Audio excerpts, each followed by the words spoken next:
Hello, everyone.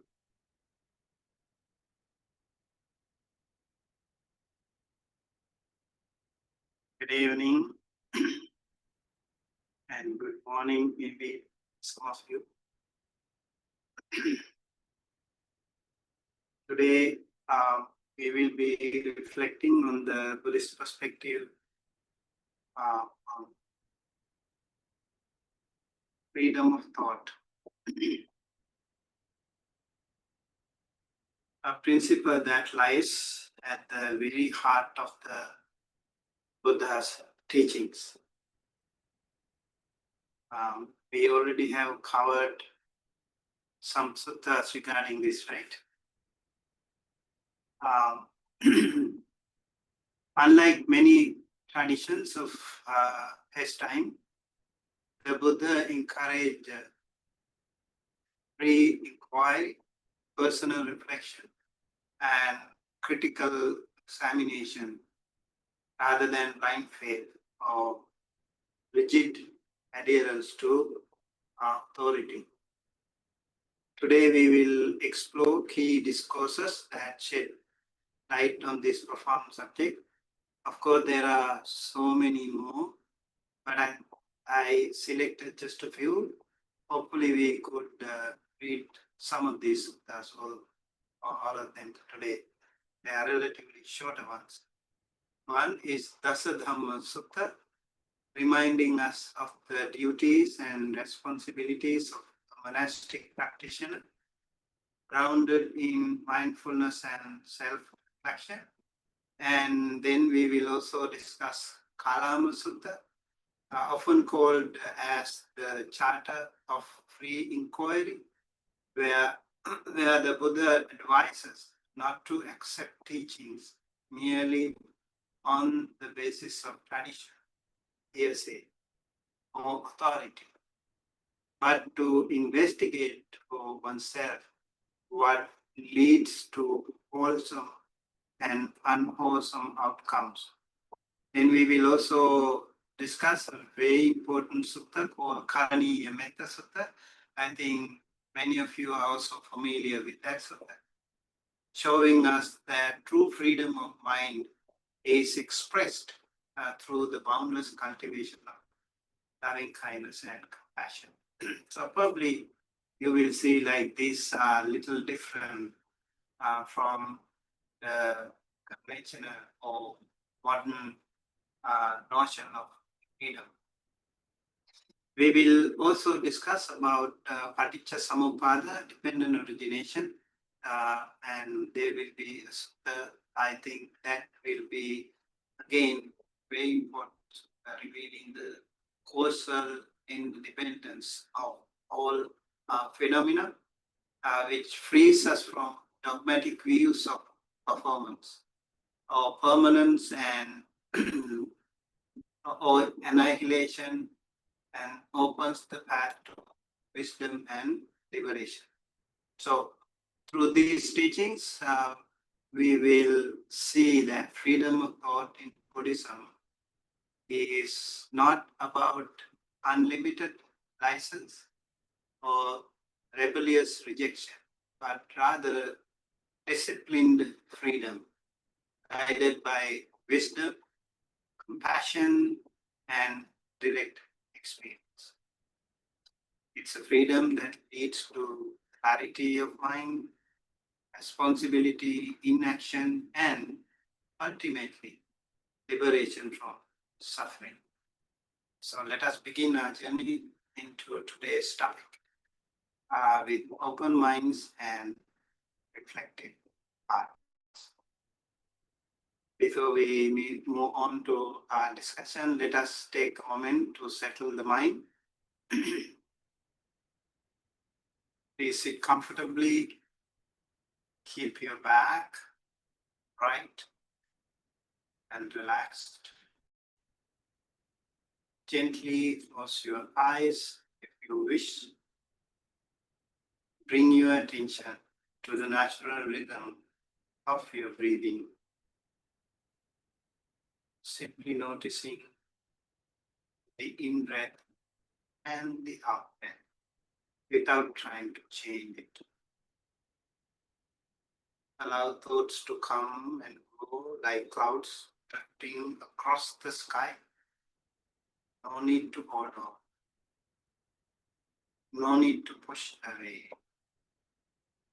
Just stay present with the breath and observe your current state of mind. We will sit quietly together for 5 minutes.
Please take a good long deep breath and hold it for 5 seconds. Breathing through the nostril and release slowly and gently with compassion. One more good long deep breath and hold it for 5 seconds. And slowly release and breath.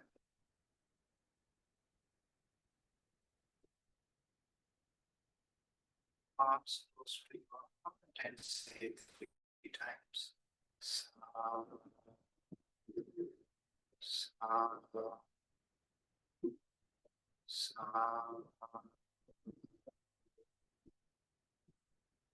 Gently and compassionately open your eyes with more positive energy, loving kindness, gentleness towards yourself and towards everyone else.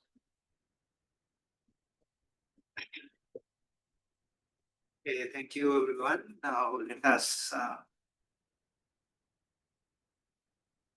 also write one word reflecting how you felt at the end of the meditation. How you personally your state of your mind.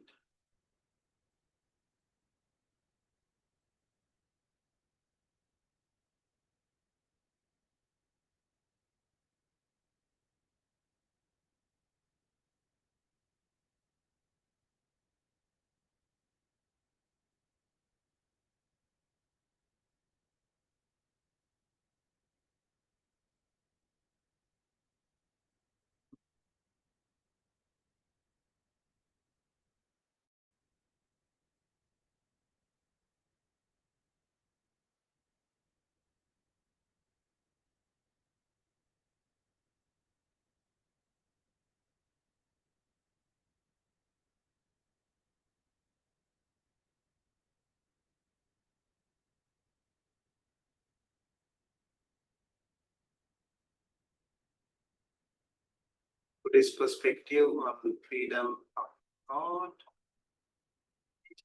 topic here. Okay. So you can take a good look at this picture and let me know what do you see here.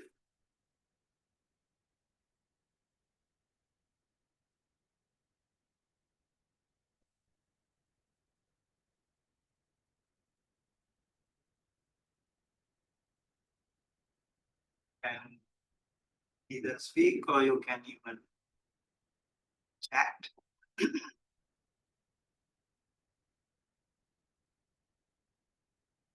Whatever you see, maybe some details.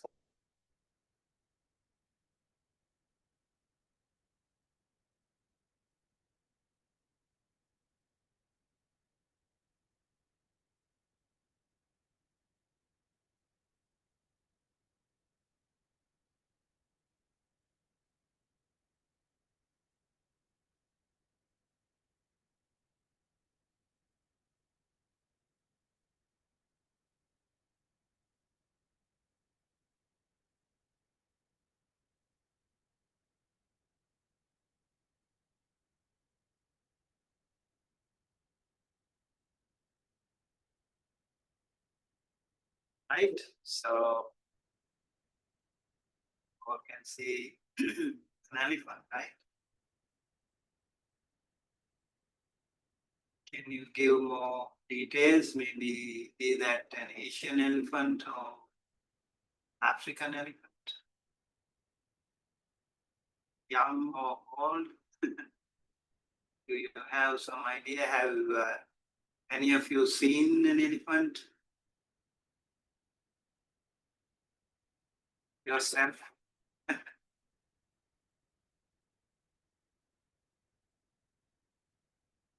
Hmm.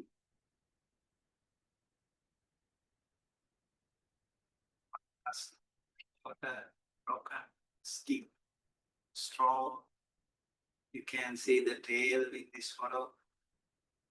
Long, broken, one we call tusk. So this elephant is a tusker. He has the tusk. So they are called tuskers. Yeah, components making an elephant. So elephant is the one you can see here, and yeah, you must have also heard about Ganesha, the broken tusk.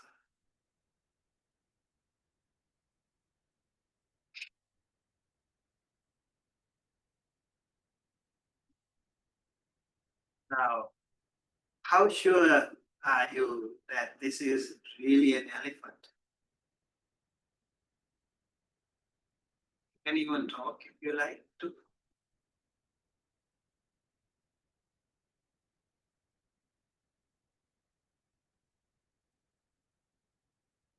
Is it moving, breathing, or alive in any way?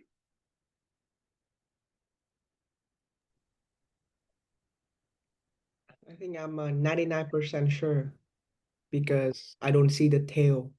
That's the only missing component from Yeah. this picture. From this picture. Okay. So I'm is it I'm timer? sure. If it's not an elephant, I have nothing else in my brain to tell me what it is. Okay. Yeah. Yeah. Think about that. So is it a living one or a dead one or just moving or standing or what do you think?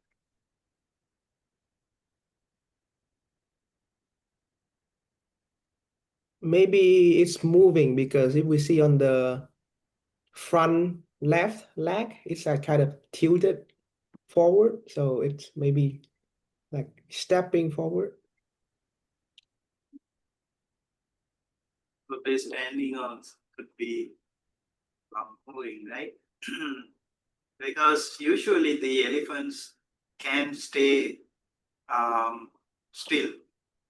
It is said the elephants, the sea whales, and the children can stay still.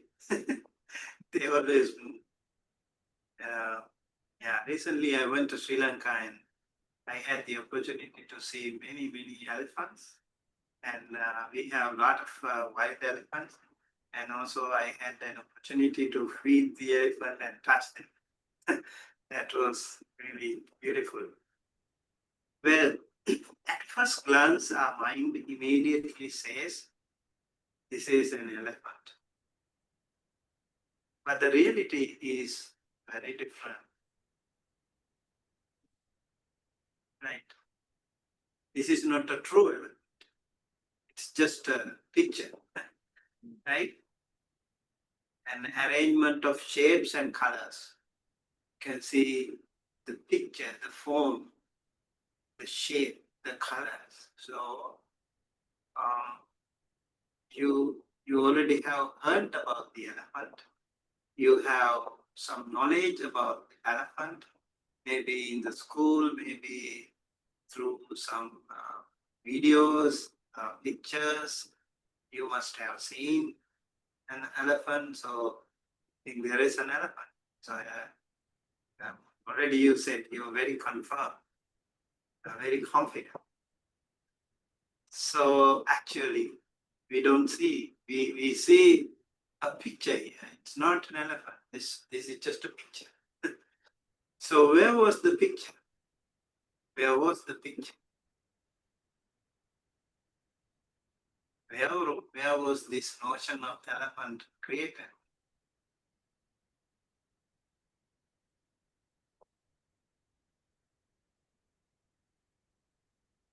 Yes, the picture is in the mind, right? So it's all in the mind. It's inside your mind. Your mind brings together forms, colors, and past memories, then labels them as elephant. What is in reality here? There is no elephant here. There is no image, no color, no form existing independently. It's all a fabrication of the mind, constructed based on previous knowledge and perception. So you see, I'm pretty sure, 100% sure this is an elephant. This is how delusion or moha and ignorance or avidya work. We get trapped in our own mental construction, mistaking them for reality. So the Buddha repeatedly reminded us, the world we cling to is not as solid as we think. It is shaped by our perceptions, concepts, and conditions. So freedom of thought in the Buddhist sense comes when we begin to see through these fabrications. When we realize that we take as real is often only a projection of the mind. True wisdom arises when we no longer cling to these illusions as ultimate reality. Similarly, we say like, this is me, this is you, this is so and so, you give some names, you give some forms, you give some identities, so you name it and you label it. It depends on our perception, depends on our previous knowledge and experience. Having said that, we can also see, like in conventional truth, there is an elephant. But in ultimate truth, there is no elephant. So we need both these truths, ultimate truth and conventional truths. If you see someone, let's say someone in the class here, you have to name them, you have to identify them, and you recognize them by their voice, by their form. You recognize them, and that is conventional truth, which is also very important in order to survive in this world. But in real, true sense, we need to see the reality, the ultimate, the absolute truth is that this is all a fabrication, all in our mind. So That is the idea here that you need to really recognize. Okay. So now you will be more careful, I guess. Now your whole perspective must have changed. Look at this video. What do you think?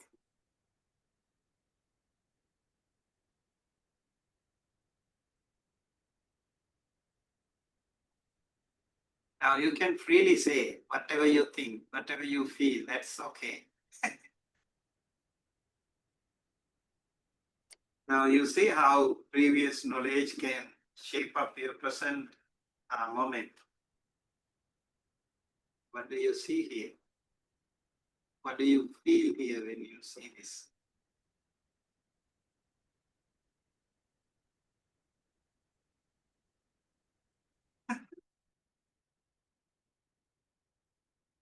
Yeah, you can also talk in conventional truth, that's okay.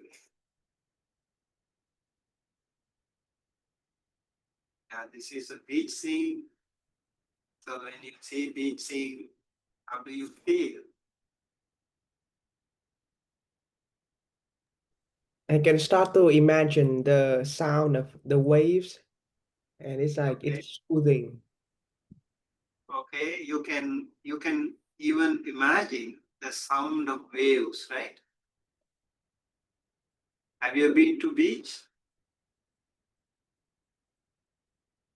Yes. All of must have been, right? Sorry, I can't actually see many of you, so maybe you can speak. Well, you have been to beaches, right? Yes. Okay. Do you like beaches? Yeah. Yeah. Have you heard of tsunami? No, right? No. You must have heard, but you have not seen probably. Yeah. Okay. So beach is. What do you feel when you actually think of this picture, the video, short video? What do you feel?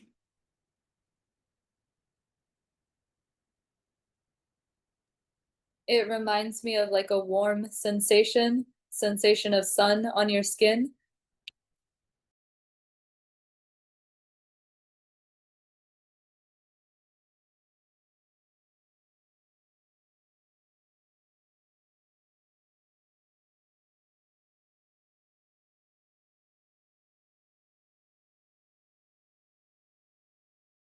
The sandy beach with a good breeze and warm sun face, right?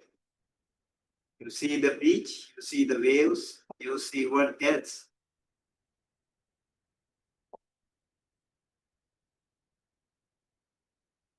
And you also see the sky. So many people, right? Few individuals enjoy here. Okay, so at first glance, our mind immediately says, this is a beach, right? This is a beach. It's true, actually. And then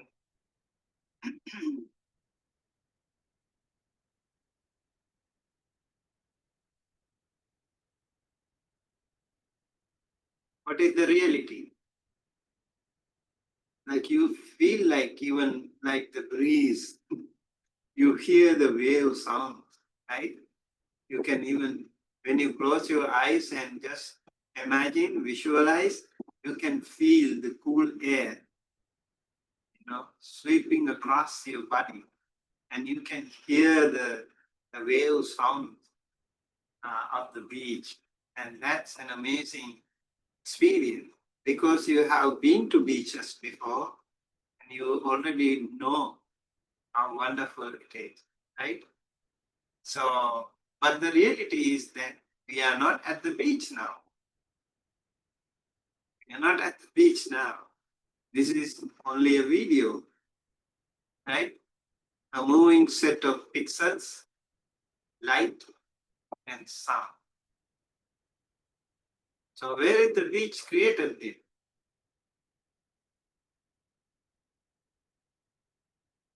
Again, the mind, right? The memory of real beaches, our past experiences, and our imagination all combine to create the sense of I'm watching the ocean. In truth, there is no beach here. No waves, no sand, no ocean breeze.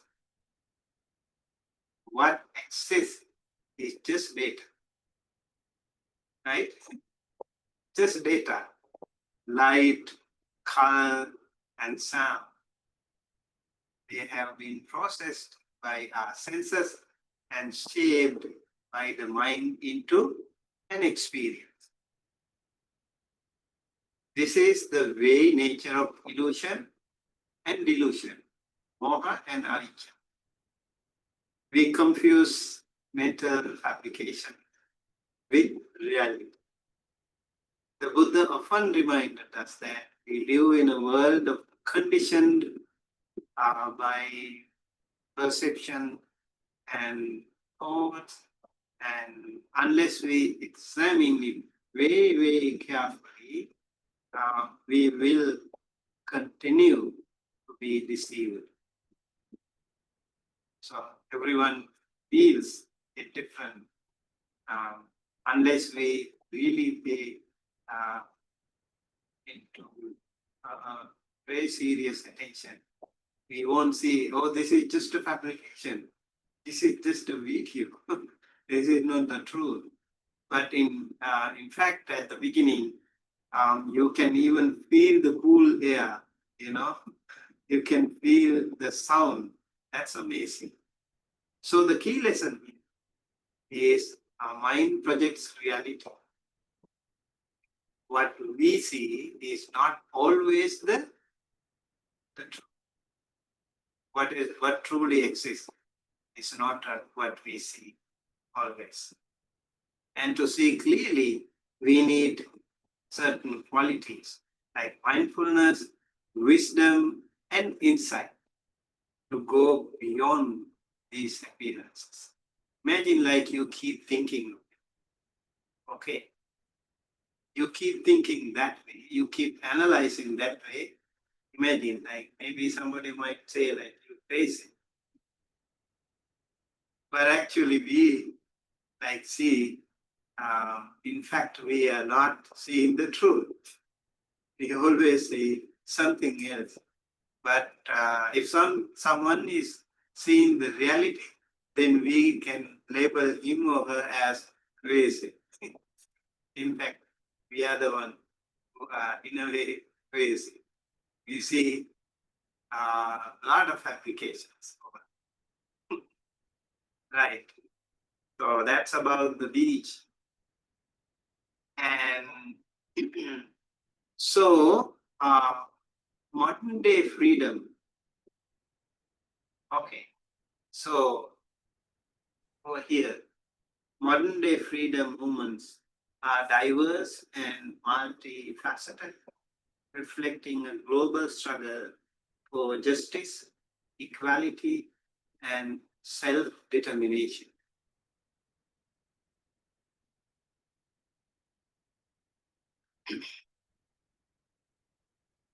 And these movements encompass a wide range of issues,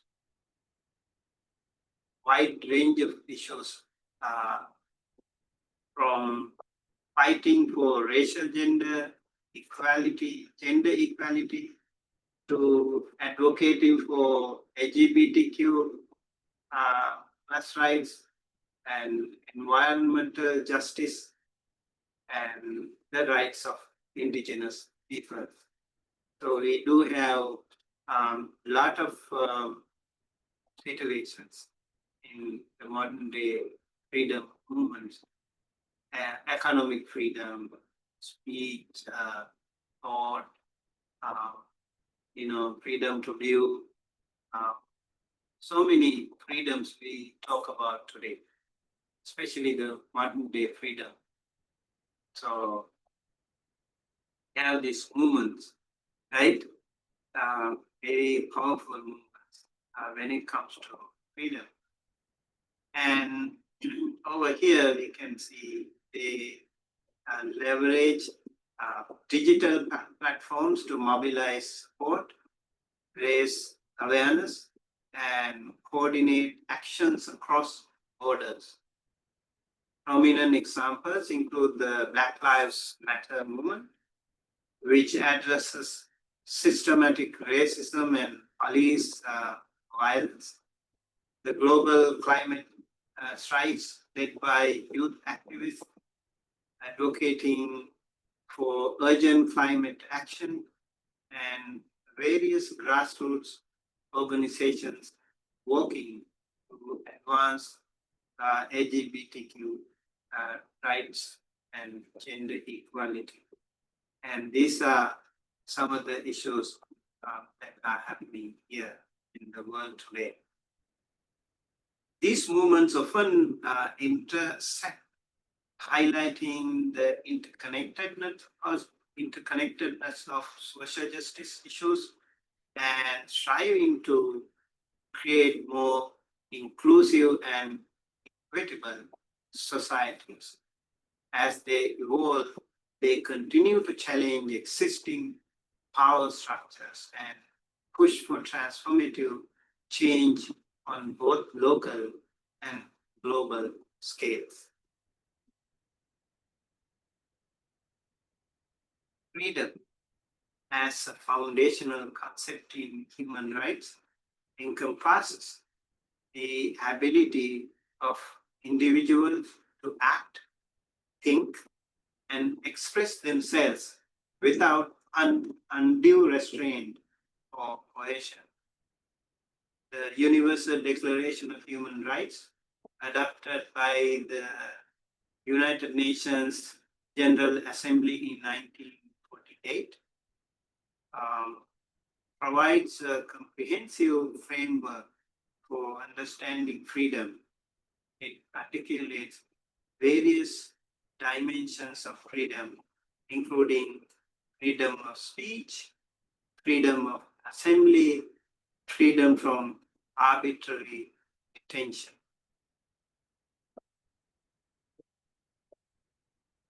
And Article 19, for instance, emphasizes the right to hold opinions without interference and to see, receive, and impart information and ideas through any media.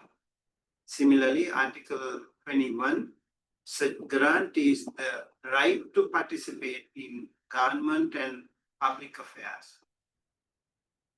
This declaration reflects a global consensus on the importance of protecting individual liberties and ensuring that freedom is not only a theoretical ideal, but a practical right upheld by international law.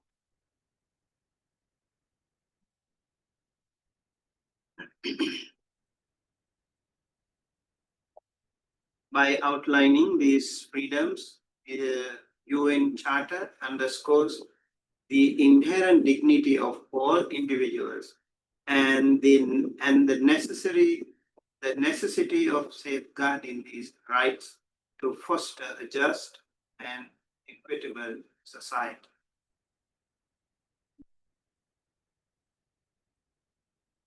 And let's take a look at this video now. What do you think here? What do you see here?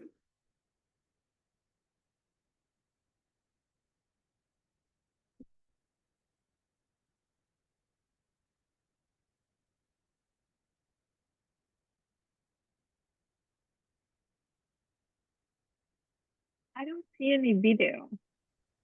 Is anybody is watching a video? What do you see here? Can you see the the slides? Yes, Bante, the video of nature, right?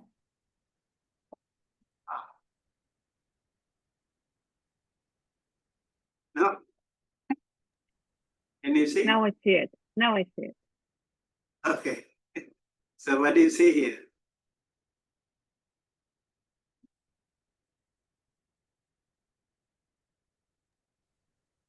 The sun, the mountains, the clouds. I think we're flying.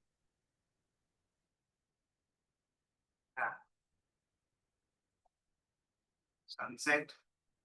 Was it sunset or sunrise?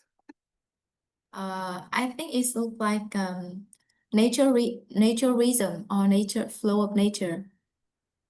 Okay.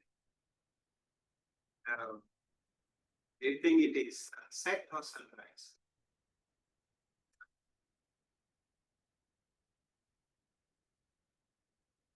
No idea.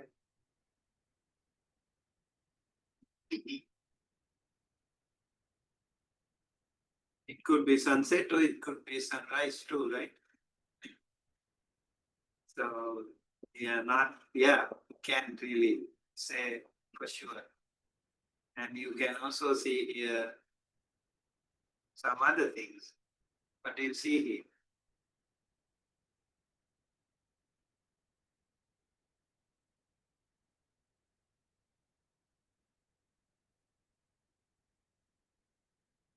What do you see here?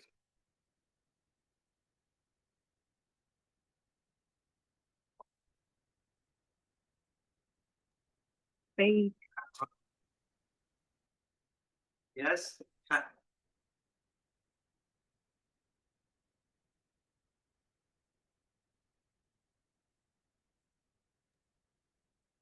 And see clouds opened up for the sun and then over the part of the mountain. High perspective clouds and land mass. So these are again like very important. Something maybe when you see the sunset, you can also see something different apart from the traditional perspective. You could can you say something else? Now you have seen the traditional perspective. You can see double reflection, sun also. Yes. Maybe the reflection in the camera, right?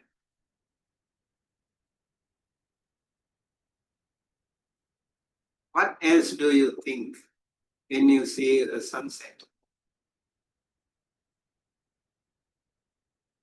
So you are actually trapped in your own thought process.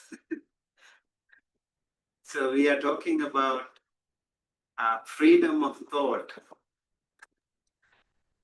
I'm thinking of if it sunset here, it could be sunrise in other places. That's very true. Sunset here can be sunrise somewhere else. Like you're in Asia now, it is morning time, right? Yeah, that's true. You can see tranquility when you see sunset. It's amazing. You can see tranquility. And yeah, Cameron says anicca. What does anicca mean? Impermanence Cameron. is it right, teacher? Impermanence. Impermanence. Is it right? Anicca means, yes. Yeah, when you see the sunset, do you see impermanence? No? How do you see impermanence when you see the sunset? That's a very good opinion. You can also see cycles.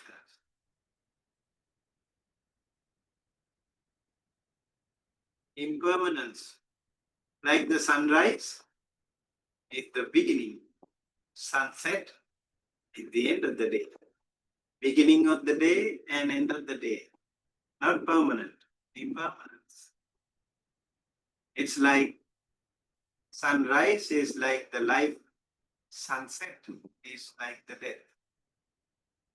Now the nature teaches us so many wonderful teaching. Again, I wanted to actually bring your attention to the very nature of freedom of thought. So we are mostly trapped into conventional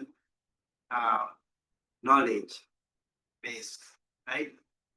We hardly try to go beyond that, seeing something else. Or even here, as if we go even more deeper into that, we just see a form, we just see some pixels, we just see some clouds, like our previous knowledge system, and so many things, experiences, and also the fabrication in our mind. When we see that, we feel happy. Some people maybe when they see this, they might feel bad. Oh, they might feel sad. They might feel cold, right? Depending on our experience, these things can happen to us. This is really amazing. I think every time when we see something, I think we have to come out of the box. You need to come out of the shackle and then think of it differently. That way, probably your analysis can be so much improved and your perspective can be so much improved. That was one of the reasons I wanted to explain. So previously, we just talked about the modern perspective of freedom in today's context, and then we will move into something different. That is the Buddhist freedom.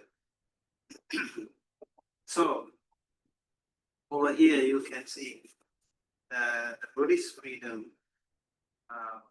This is a very different notion.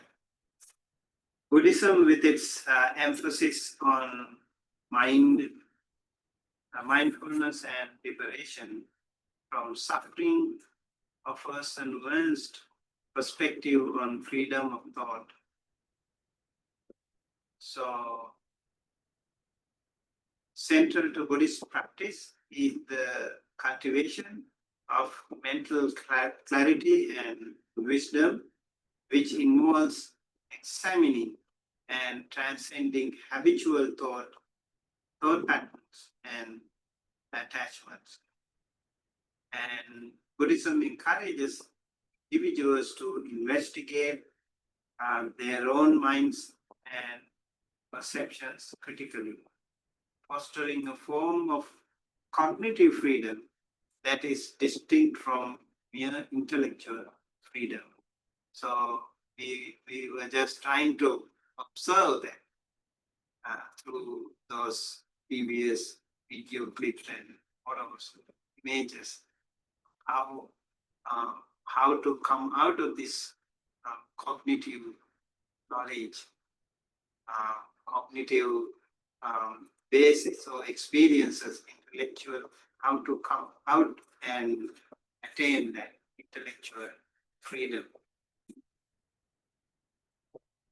So in the modern sense, as you all know, what does freedom mean to you?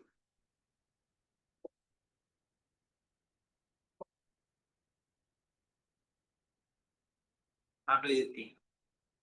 What does freedom mean to you? Ability to make choices, Chris says. Non-restrictions, Jojo says. Can also speak, that's okay. Vishnu, Yeah, to So me, freedom is the first of all about the thoughts. It mean if I have any idea or any opinion, I can feel free to express with other. For example, family or friend, don't have any framework before. It's helped me to can express myself to other in the I think in ethical way. It's not yeah, it's not in way to hurt other. Yeah. So about the thought and from thoughts, maybe if I can feel freedom in thoughts, it's easy for me to speak or yeah, to or take action. Yeah. that is like freedom of expression, right? Yes. So like here we learned about freedom of expression, freedom of speech, like you can think, you can express, right, without any restriction from family members. Maybe like if you're a daughter, you know, uh, maybe like maybe some of the family members might, restrict you. Or you be quiet. We are the elders, so we will talk. Now there might be something that so you want to express yourself, but else it's freedom to you. Yeah, and even in studying or even in Buddhist, I remember the Buddha said, "Don't believe me." So it's mean if I have any confused or doubt, I need to tell to other to have teach to ask teacher to make it clearly. It's not just follower and don't have any yeah difficult opposite thought to without teaching. So I think that it helped me to freedom in mind. Yeah. I think it's very important. Like we don't believe in blind faith, right? You don't want to just blindly follow anything. You have the freedom to express. You have the freedom to question, which is really important. And in Buddhism, I think the Buddha said, yeah, you can even question the Buddhahood or Buddha stand. That's really, really nice way. I think it's very modern way of interpreting freedom. So for you first personally, what else do you think in modern context, modern day context? What is freedom to you? Do you say something else apart from these things? Freedom of religion, definitely. You could be and practice what you want, what you feel convinced, you feel confident, right? That's also really important. And then again, it's not because it comes to you from your parents or from your ancestors. It's how you feel and how you feel confident, how you really make it for yourself.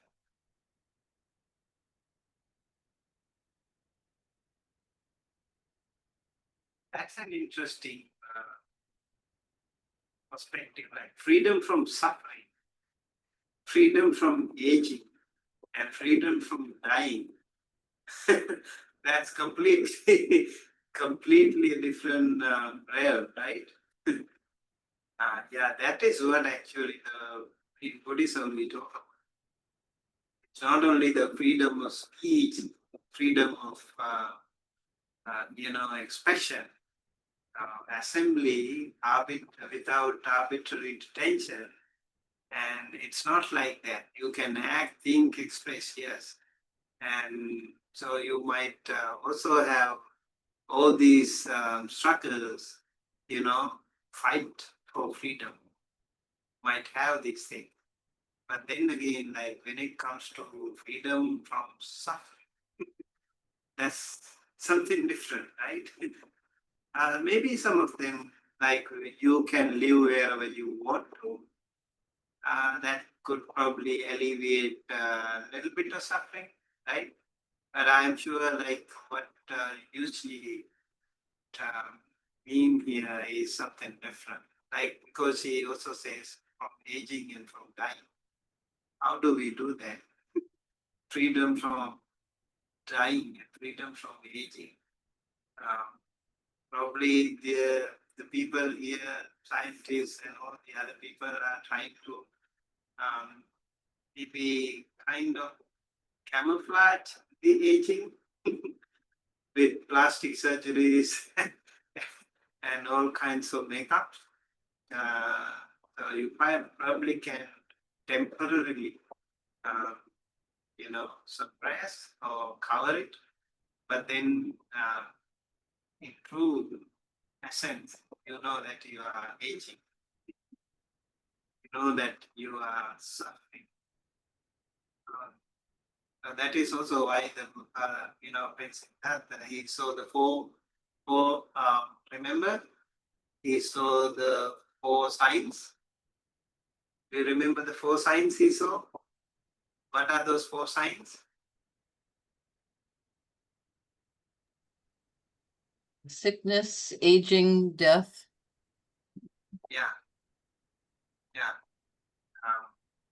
Sick people. He saw an old man, a sick man, and dead body, and eventually he saw a practitioner, an asset. So freedom from all of them was one of his main missions when he renounced all his comfortable lifestyles. That's why he wanted to go and see from one extreme to another he went. And he saw the 2 extremes were not really working.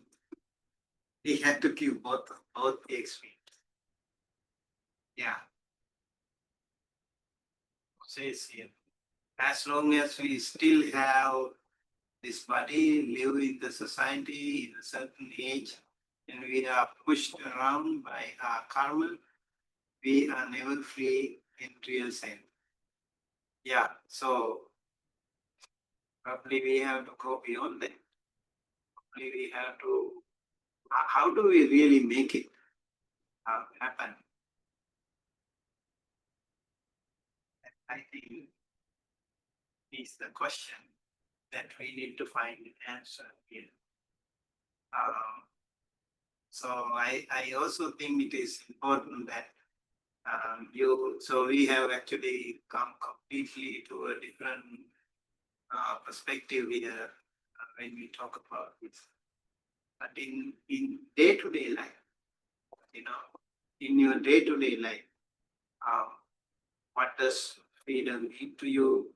Let's say you are a person, maybe you are an immigrant, and what does freedom mean to you? And maybe you are a local person, and what does freedom mean to you? Let's say you live in an urban area. So what does freedom mean to you? You stay or you live in a suburban area. What does freedom mean to you? You live in a city or neighborhood where all kinds of different religious groups are there, religious or different communities are there. So what does freedom mean to you? Did you have any experience that you would like to maybe share here?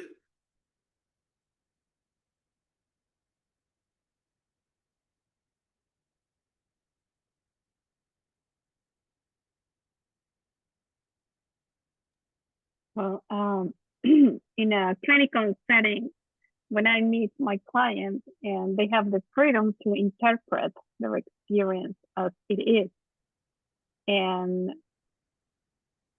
connecting with the first exercises, for example, when they have symptoms of anxiety, and we explore the thoughts, and they are not true. It feels true, but they are not.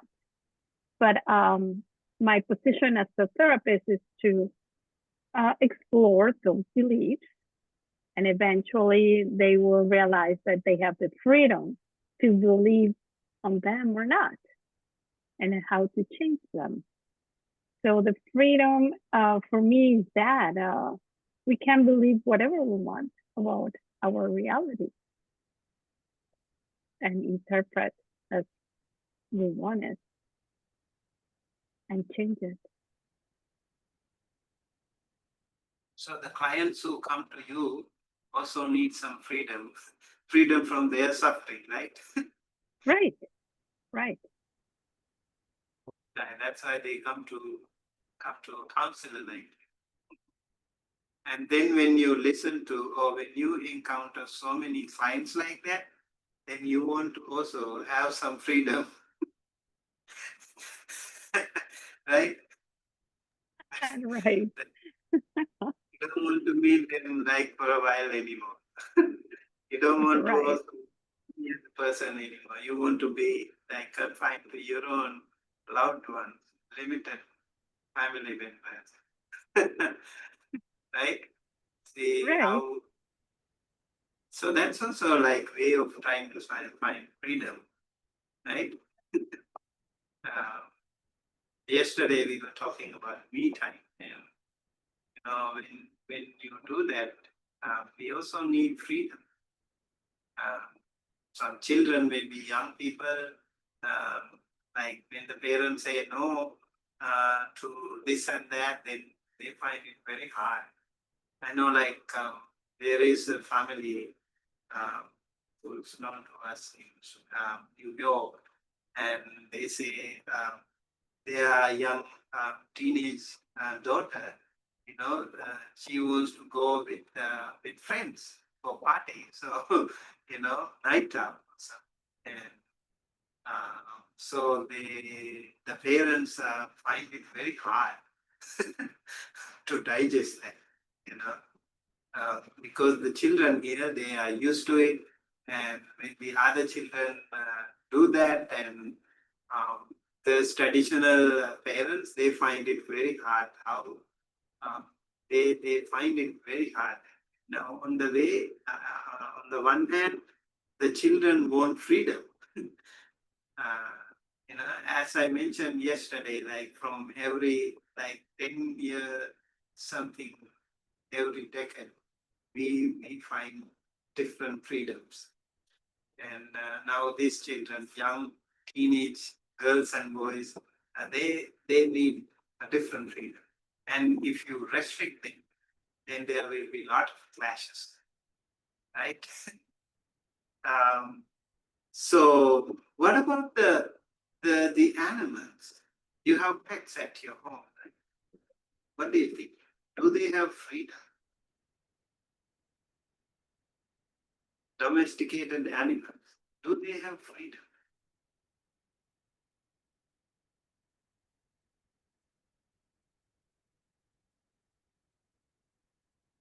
They have the freedom to live, like no leash, or if they want to go play in the mud, do you allow them to do so?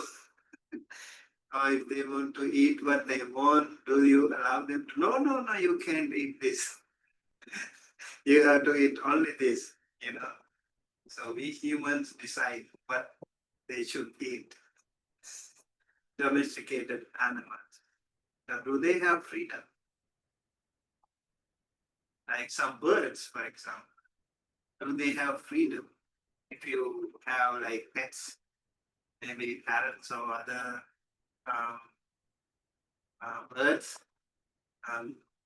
do you cage them, thinking that this is the best way to take care of them?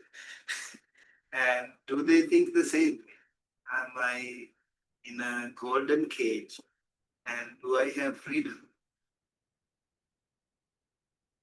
Even mercy killing, what do you call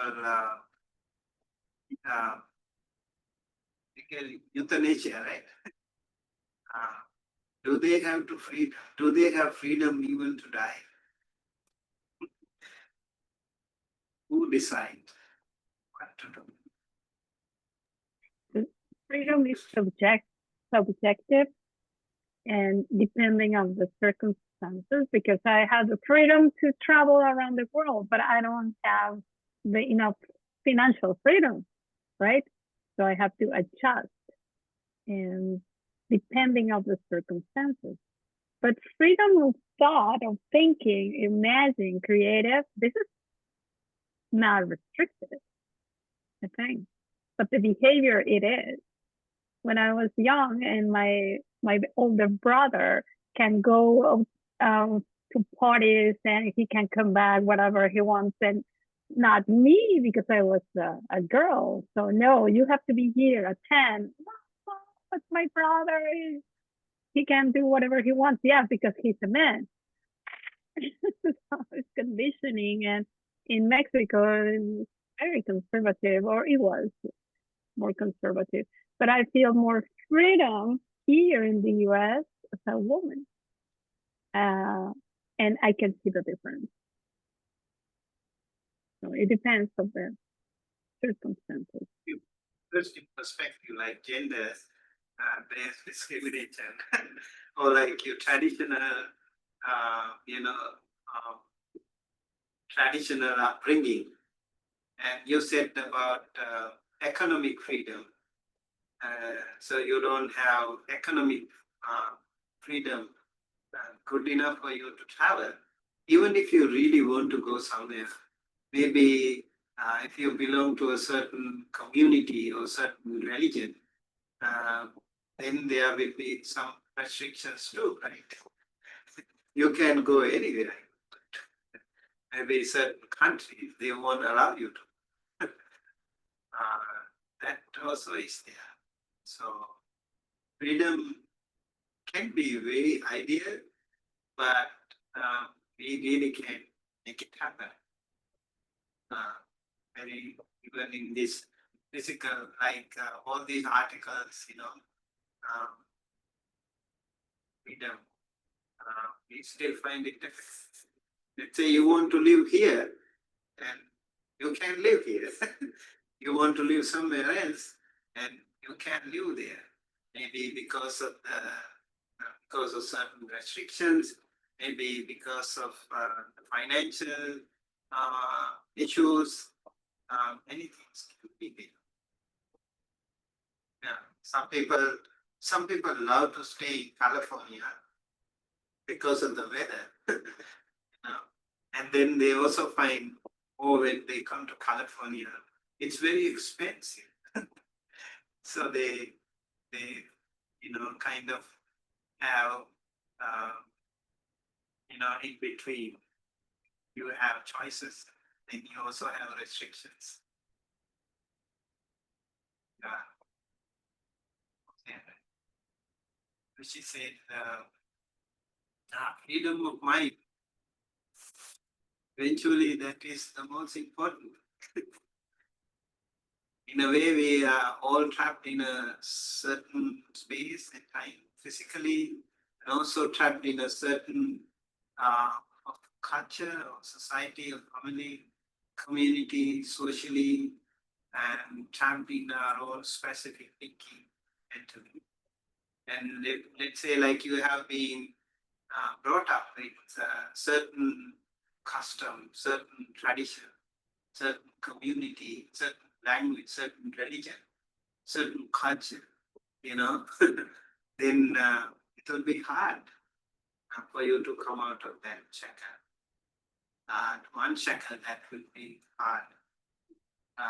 Yeah, that's interesting. But there are some people who brave to break away from them. They want to unshackle. And so somebody like the Buddha just did it. He came out of those shackles, out of those restrictions, confinements. That was what he did in the Buddha's life. So this freedom of thought, very interesting when it comes to Buddhism.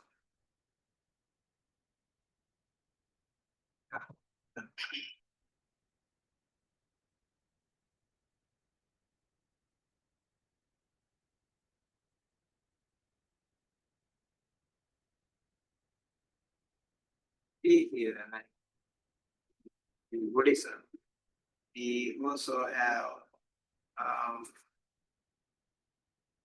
this inner freedom.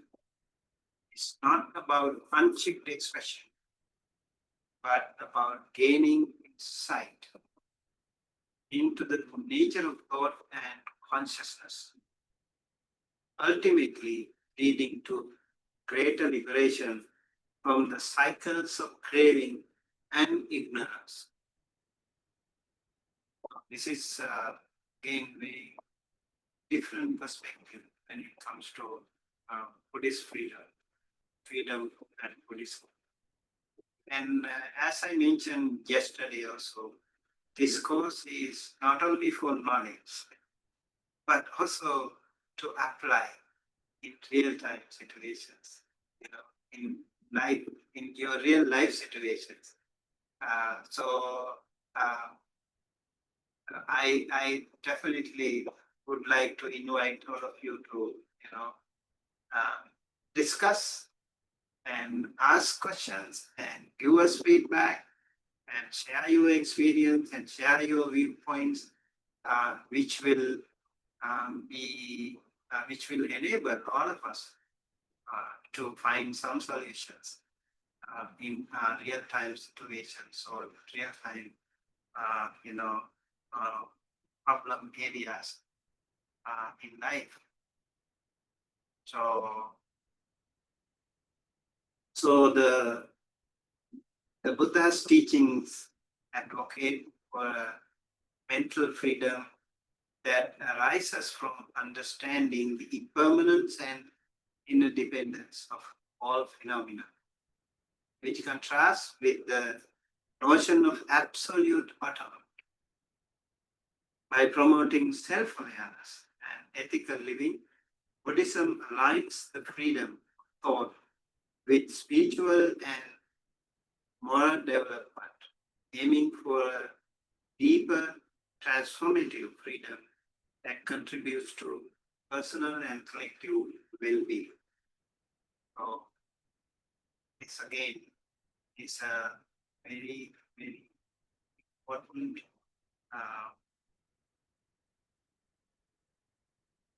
teaching. So this is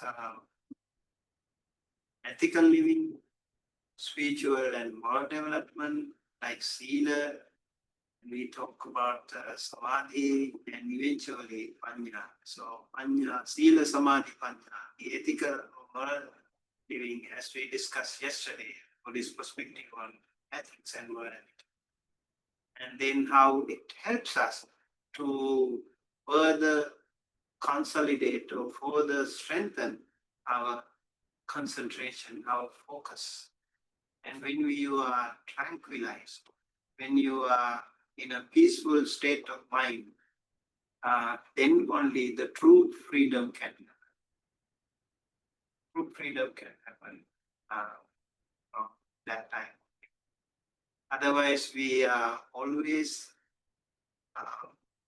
attached to something or attached to someone.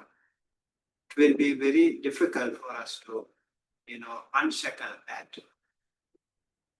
So the true essence of Buddhist freedom is to get rid of that notion of attachment and the ignorance. And from there only, eventually you should be able to go along this path, trying to find that beautiful light that is waiting. The road is there, the path is there, and we have to walk. You can see the path very beautifully laid ahead of you. You can see that beautiful light shining in front of you, and you have to walk all by yourself. Even the Buddha said, Akhataro Tathagata. Tathagatas or the Buddhas have shown us the path, but he can just pull you through the path. It is you who have to walk along this path. So the true freedom will be enjoyed by those people who actually would go there all by themselves. In a way, we are actually, trapped in the samsaric circle. It's a circle. Show you a picture. Yeah.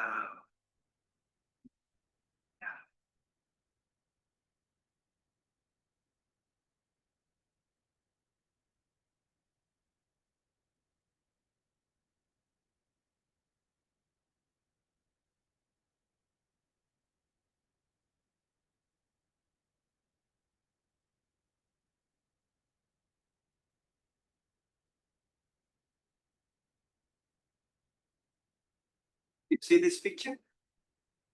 Yes, teacher. Yeah. We can see. Yes or no? Yes, teacher. We can see the picture. It looks like the book cover. It's like a book cover, right? Can Yeah. you just try to see it? Maybe see like, yeah.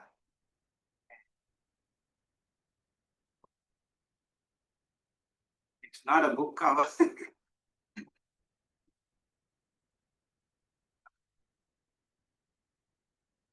So over here, actually, what we try to see is the vast cosmic whirlpool painted in swirling patterns of deep blue, purple, black, symbolizing the cycle of samsara. Countless abstract beings, humans, animals, and celestial and ghostly. Like yesterday, we were talking about that, right? Uh, all those sentient beings in different cosmologies, their forms blur into the vortex, representing impermanence and illusion. So at the edge of the whirlpool, you can see a whirlpool. Can you see that? At the edge of the whirlpool, a few luminous golden figures rise upward like sparks of light, breaking free toward radiant sphere of freedom above. This image conveys the endless cycle of rebirth and the rare liberation from vice. So that is what I wanted to actually share here.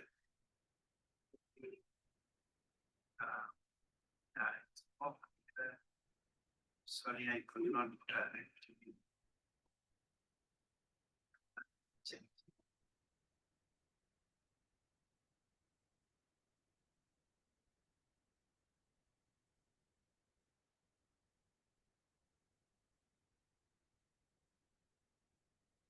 Can you see this picture?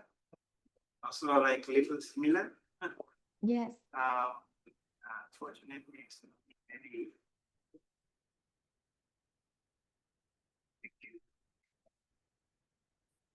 Maybe I'll show you it. I will get these pictures to the computer. Okay. So this is about the samsara and the final liberation from the entire samsara is the way we talk about the final liberation in Buddhism. So we do have certain suttas in Buddhism, as I mentioned, we do have some suttas. Maybe we can read some of them today. Also, one of the suttas, I think I probably discussed about that, but maybe we could not really read this sutta. This is called Dasadhamma Sutta.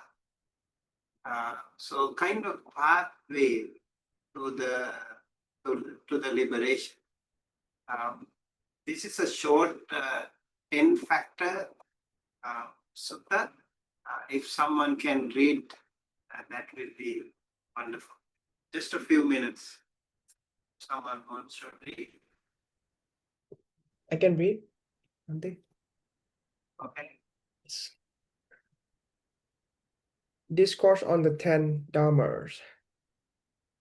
First, have I heard? On one occasion, the Blessed One was living near Savatthi at Jetavana at the monastery of Anatta Pindika. Then the Blessed One addressed the monks, saying, "Monks, Venerable Sir," they said by way of reply. The Blessed One then spoke as follows.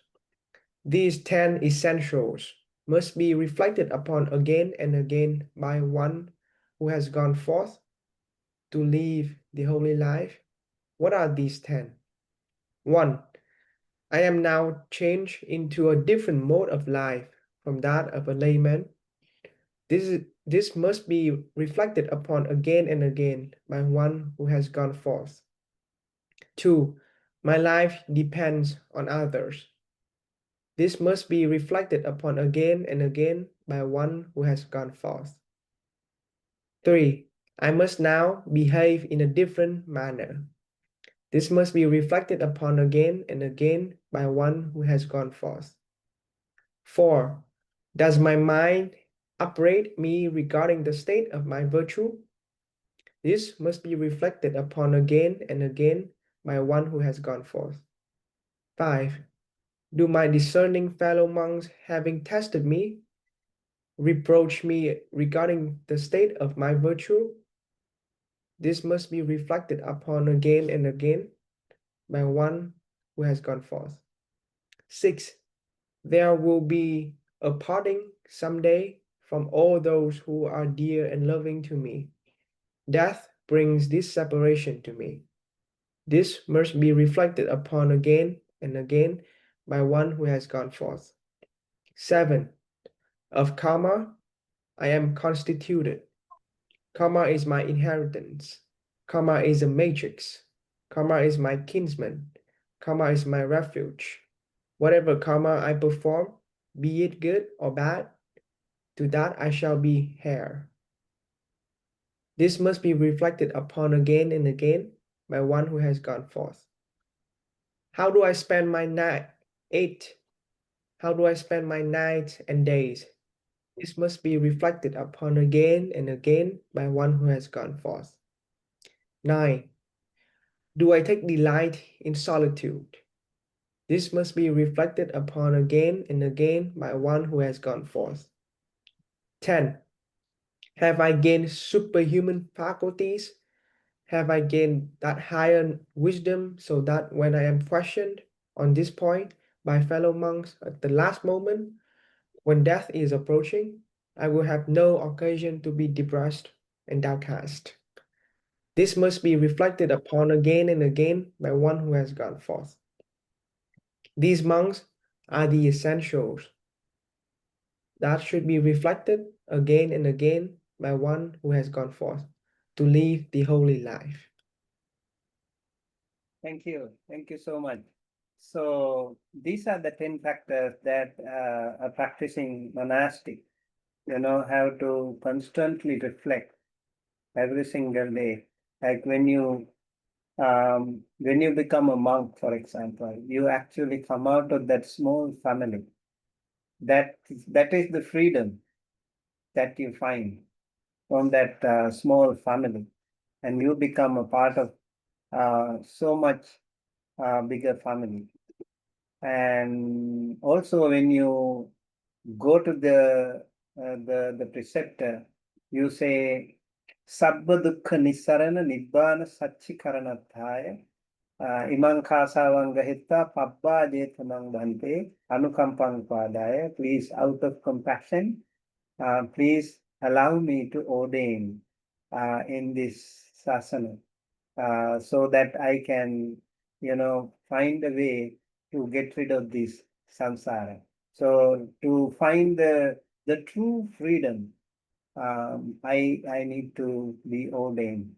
That is the request that a layperson would, do in front of a monastic preceptor, and that's how they start with. And now from there onward, they have to think, I have changed. I have become a changed person now. No hair, different clothes, not like the other lay people. They can have a lot of fashionable dresses and so many things, but you can't do that. No, no fashion, no style for your hair or for your clothes. Just a simple dress, and then you become a very different person. Just like a fish, golden fish in a bowl, glass bowl, where everyone can see your actions. Wherever you go, wherever you walk, whatever you say, whatever you do, people notice you from like thousand eyes look at you. Even when we walk everywhere, like people look at us. I remember when I was waiting at the Chicago airport, somebody came and asked me, "Are you a Buddhist monk?" I said, "Yes." And he actually was also waiting to come here to Fresno. And he said, "I'm also from Fresno. Do you have a temple?" And so he started talking. So they all watch us. Thousand eyes watch you when you become ordained, when you become a monk. And the other people, they don't really care. But how they walk, how they talk, what they eat, everything they observe. So you need to think that you are a different person. I must now behave in a different manner. And thus my mind upbraid me regarding the state of my virtues. So you have to think of those virtues. Very important. Again and again, you have to think of it. And my discerning fellow monks having tested me, reproached me regarding my virtue. So you have to think. If my senior monks or vice monks would reproach me if I do this and if I say this. So those real practitioners have to take them as guidelines. And there will be a parting someday from all those who are dear and loving. Death brings the separation to me. So you have to think, okay, everything, whatever you have to get rid of them eventually. That's how they train themselves. First by, letting go of their beautiful hair. And then also those fashionable dresses. And then even the food, like you don't take solid food after afternoon. So that way you try to renounce things. You have to train your mind how to find that. In order to find that absolute freedom, you also have to do some commitments. You have to make some effort. It doesn't come to you just like that. So that's why, like lay people also from time to time, they go to the temple on full moon days. They also practice like not only 5%, but also 8%. So yeah, like 8%, when it comes to 8%, like entertainment and no beautification that day. And no solid food afternoon that day, no vikala bhojana. Have you tried that? Have you tried no beautification, no no entertainment? Yeah, you should try sometime. No smartphone, maybe no technology. I will be completely away from that. I will live a very simple life. Maybe a day or two, you see, it will be a very different experience. So the monks, they have to think of it all the time. And see, the other thing is the karma. It's my inheritance. You can't really have like you have to really think of it. Karma is the matrix. Karma is my kingsman. Karma is my refuge. whatever karma I perform, be it good or bad, to that I shall be heir. So I have to be rewarded and punished accordingly. You need to know that. So you have the complete authority. Whatever, do good or bad, you are the one responsible. You can't really blame others. I did this because of the other person. You can say that. You did it. And so you have to, you will be paid the price accordingly, good or bad. That's the karma. And then again, the karma you are the master. So you can also change. You can change the karmic patterns. You can change your lifestyle accordingly. So in order to come to this real spiritual freedom, you have so many things to do again. And nights and days, how do I spend? How do I spend my day? How do I spend my night? They have to think of it. They have to reflect on these things. As lay people, you also should think of it from time to time, actually. How should I live my day? How should I live my night? Or just live for the sake of it? Is that what's happening? If that is the case, then it will be difficult for you to come out of those, whirlpool that you are trapped in. Very difficult. So this is important. And then I take delight in solitude. Yesterday we were talking about solitude, right? Yeah, how important it is to be solitude, like a rhinoceros. How you should be able to survive all by yourself, sustain yourself against all odds in the society, all the storms outside, all the snakes outside. Can you survive? In order to survive, you have to be stronger within. So, delight in solitude, that bliss of solitude, is a really important, again, aspect that a practitioner monk has to think of always. And then have I gained any superhuman faculties? Maybe like all those, some psychic powers or jhanas, or maybe even like, have I learned the dharma? Have I followed something? Have I gained some improvement, progress as a monk? You have to think of it. And so when somebody asks you at the last moment, what do you think? How do you think? As a monk, do you think okay? Do you feel good? And then they should be able to answer without any hesitation. Yes, I'm feeling good. I'm feeling better. So these are the 10 reflections of a monk in order to gain freedom from all these bondages. Any comments?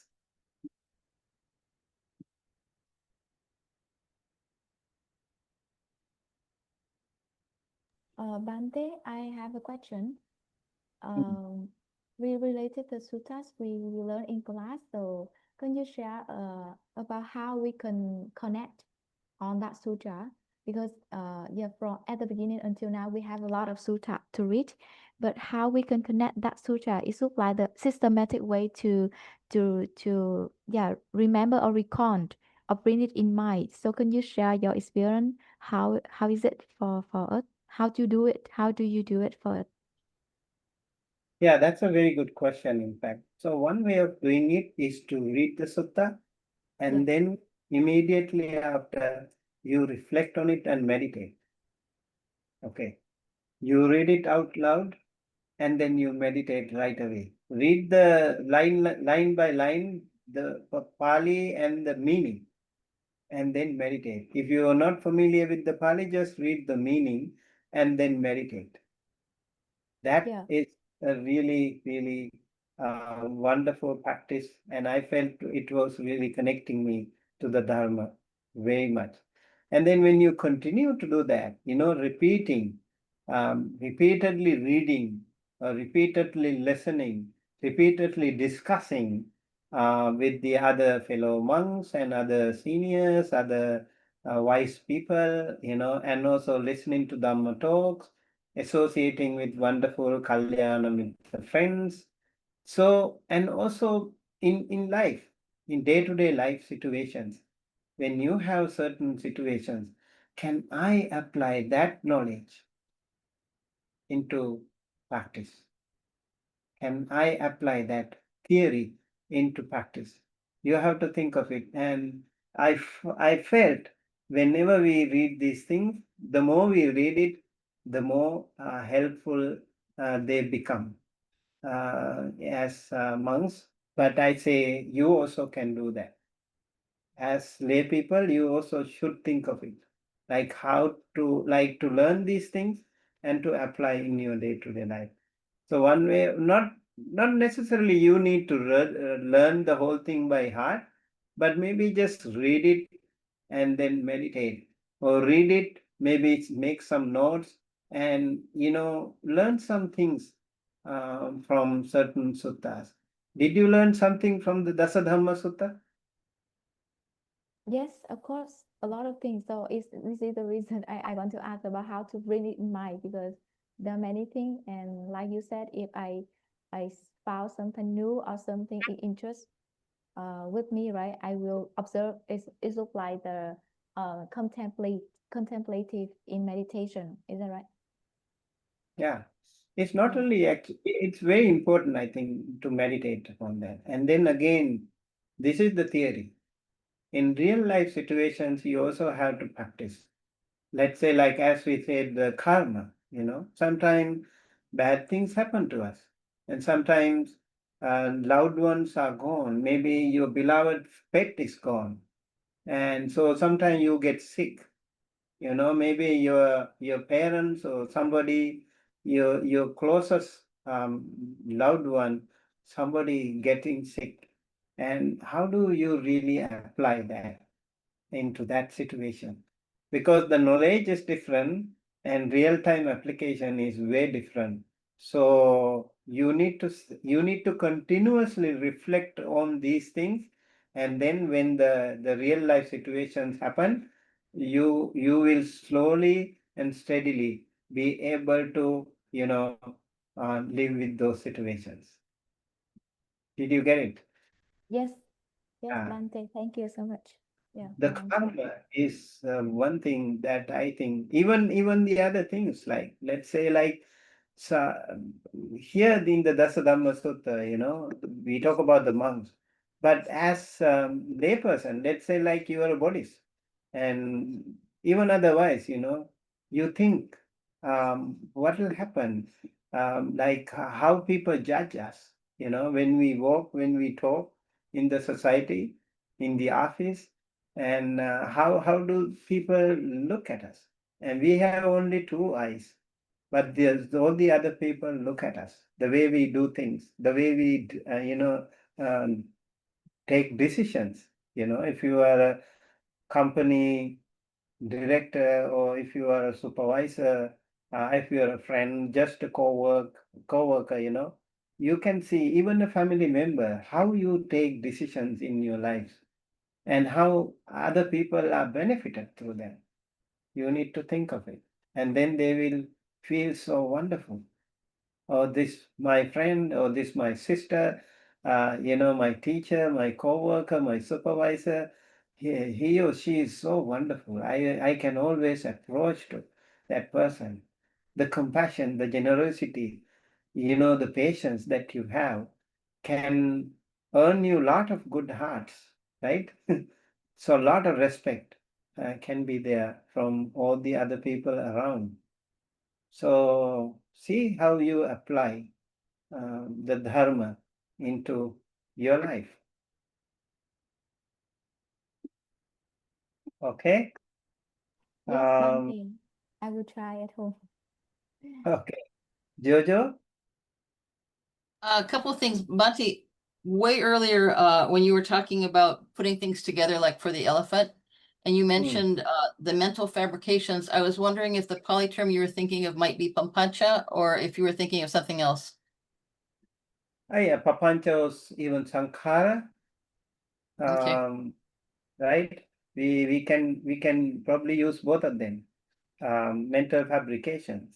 Like when you see this, you see it as an elephant, and let's say you see something, or you see the beach, and you feel it differently. You feel happy. You already create karma when you see that and having a positive energy, right? Positive vibe, positive emotion. You already have sankhara. You already have fabrication. This is also, in a way, these constructions are good. But they maybe some of them, like when they see something, they feel scared. Then when they see something, they feel disgusting. They feel bad. They feel sad. They feel angry. So whether you like it or not, depending on that, you will also create karma. So these fabrications, again, these are fabrications by the mind. One day we should be able to be nonchalant. We should be able to stay calm and equanimous by seeing all these things, by experiencing ups and downs in life.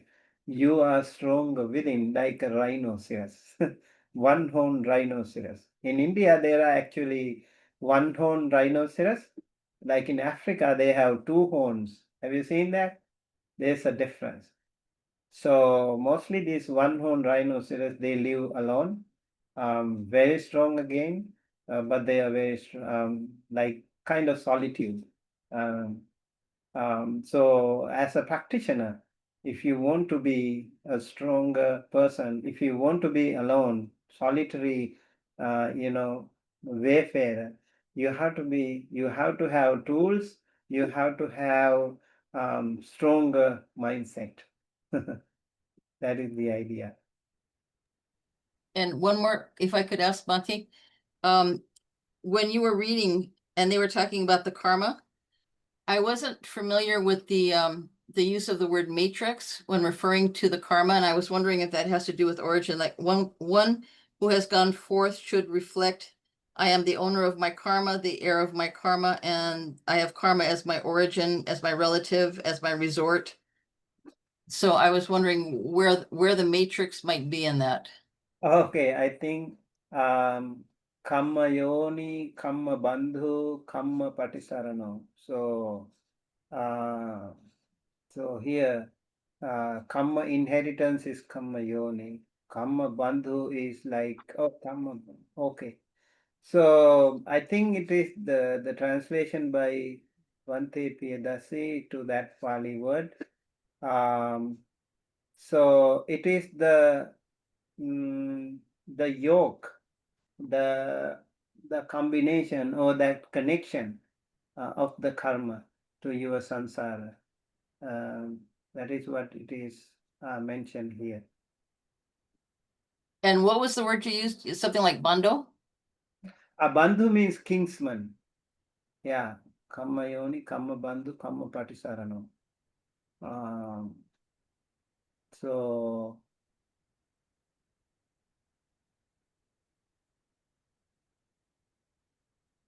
you see the Pali text is here.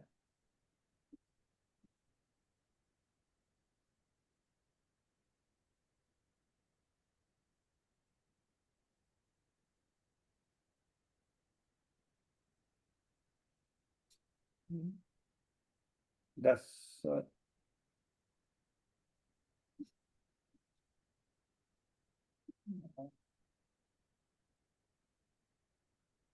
yeah, looks like a different one. Let me see if I can find the Pali. Dasadhamma.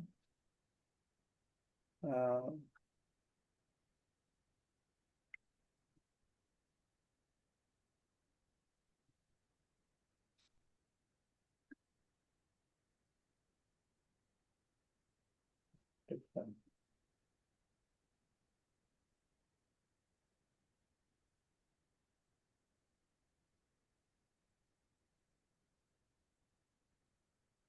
Sudama Sutta in Pali. Let me see. Okay, over here. Yeah, Kammasa Komhi, Kamma Dayado, Kamma Yoni. Yeah, this is the word. Kamma Yoni is the one that was used for Okay. Yeah, Bandhu is kinsman. Kamma Dayada is inheritance. Yeah. Yoni So, would make sense. So that, okay, thank you so much. yeah. And less patience for listening. Okay, all right. Okay, we will, I think, take a little break now, and we'll meet after 15 minutes. Thank you, everyone. See you soon. Thank you, Bante.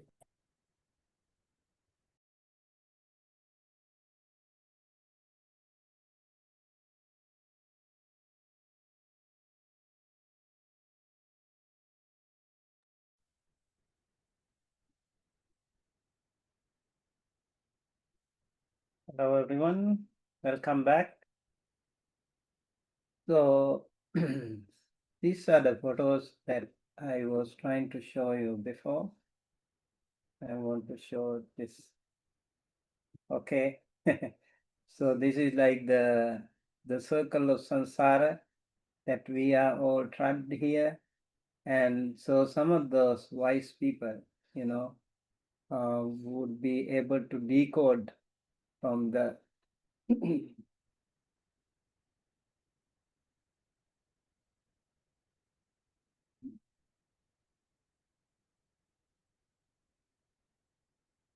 from the decode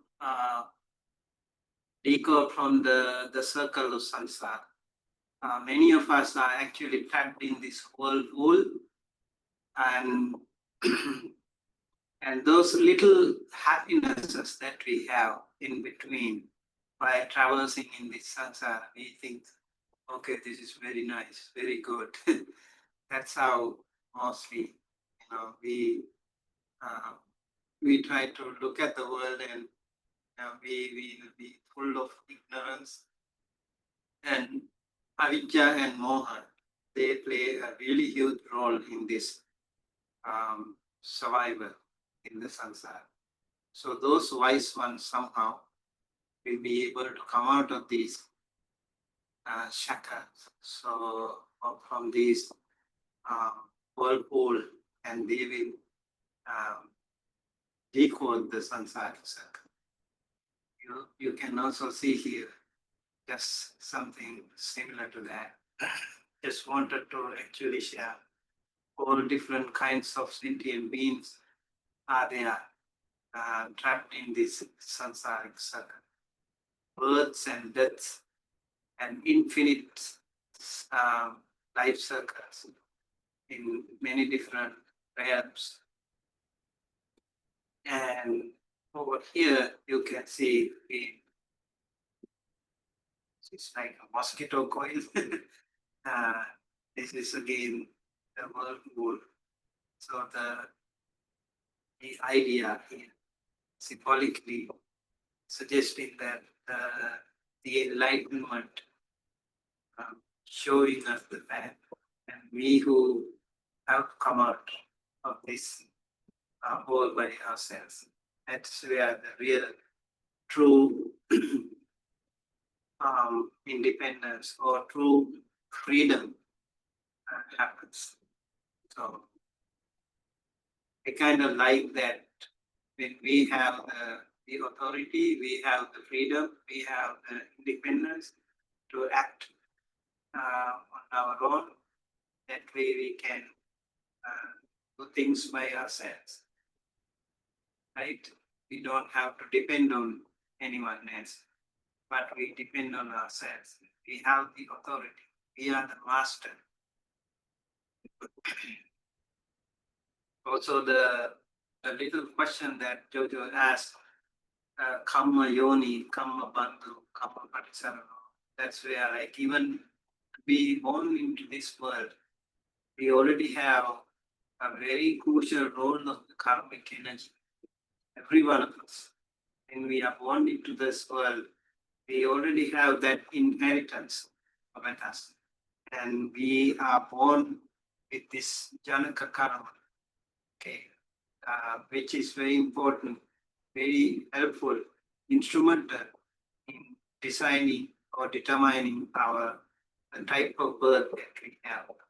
And then the Upadhambaka karma is the karma that helps us, to sustain in this life circle. And then Upapilaka and Upaghataka karma. There are various types of karma, and Upapilaka and Upaghataka karma are the karmic energies that can disturb us, like ups and downs in our life. The smooth functioning of this, the lifespan can be changed because of that. Sometimes if you are a very good person, maybe a very rich person, you suddenly become homeless due to some reason, in a very short span of time. Or you are a very healthy person and suddenly you become a very sick person. Or you are normally a very good person, somehow due to something, and you become a drug addict, right? The twist of destiny. So these karmic energies can also create some vacuum, some twisting, some changes, some transformation. Sometimes it is good. It could also really, deviate you from all the wrong things to the best, wholesome pathways. And maybe like meeting a wonderful good friend, suddenly can change your life for the better.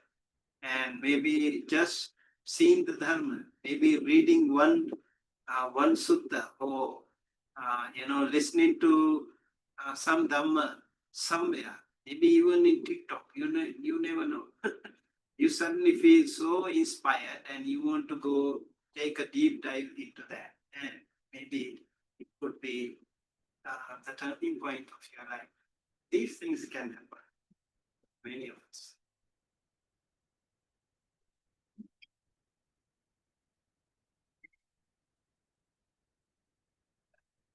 So,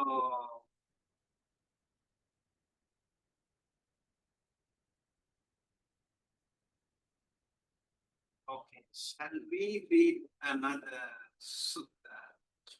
That is a very famous sutta that I really want to work with you today. Called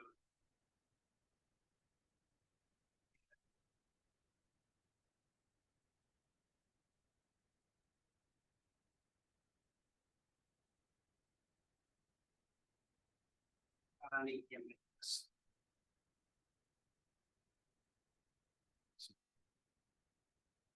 This is a very beautiful sutta, very powerful sutta, smaller one again. And the Amaravati Sangha in London, I have actually visited that beautiful monastery when I was in London last year. And so they recite this sutta almost every day, and such a beautiful chant. Okay, if anyone is to read.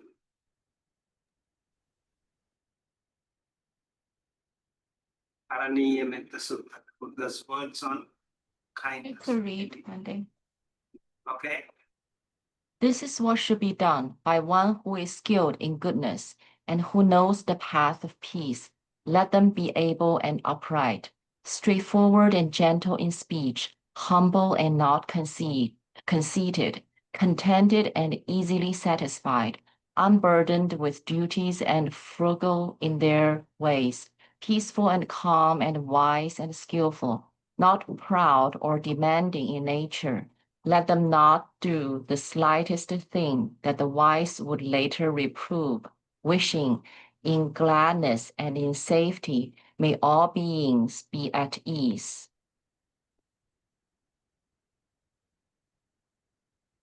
Whatever living beings there may be, whether they are weak or strong, omitting none, the great or the mighty, medium, short or small, the seen and the unseen, those living near and far away, those born and to be born, may all beings be at ease. Let none deceive another, or despite any being in any state. Let none through anger or ill will wish harm upon another, even as a mother protects with her life her child, her only child, so with a boundless heart should one cherish all living beings, radiating kindness over the entire world, spreading upwards to the skies and downwards to the depths, outwards and unbounded, freed from hatred and ill will, whether standing or walking, seated or lying down, free from drowsiness. One should sustain this recollection. This is said to be the sublime abiding, by not holding to fixed views, the pure-hearted one having clarity of vision, being freed from all sense desires, is not born again into this world. Thank you so much. This is beautiful. All right, so what did you learn here?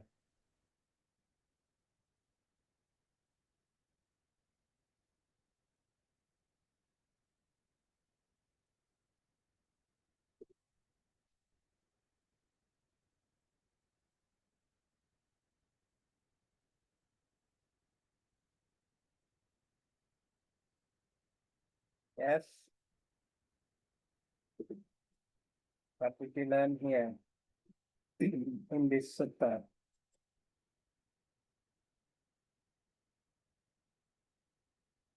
In this sutta, the first part is dedicated to the qualities of the practitioner. Okay. If you want to be at the path of peace, again, freedom, complete freedom. Santapada means the path of peace. And then you should be skilled in goodness. Sakko. You should be able and upright. You can't be shaken. You have to be really upright, confident, and straightforward and gentle in speech. See, your speech should not be harsh. You should speak gentle words, especially if you practice loving kindness. Of course, you can speak harsh words, right? You have to be patient and simple and humble and gentle. This is really, really important. And humble and not conceited. So, humility to the very core of your life. Actually, in some suttas, it is said you have to be like a doormat. You know, what is doormat? Everyone step on it, right?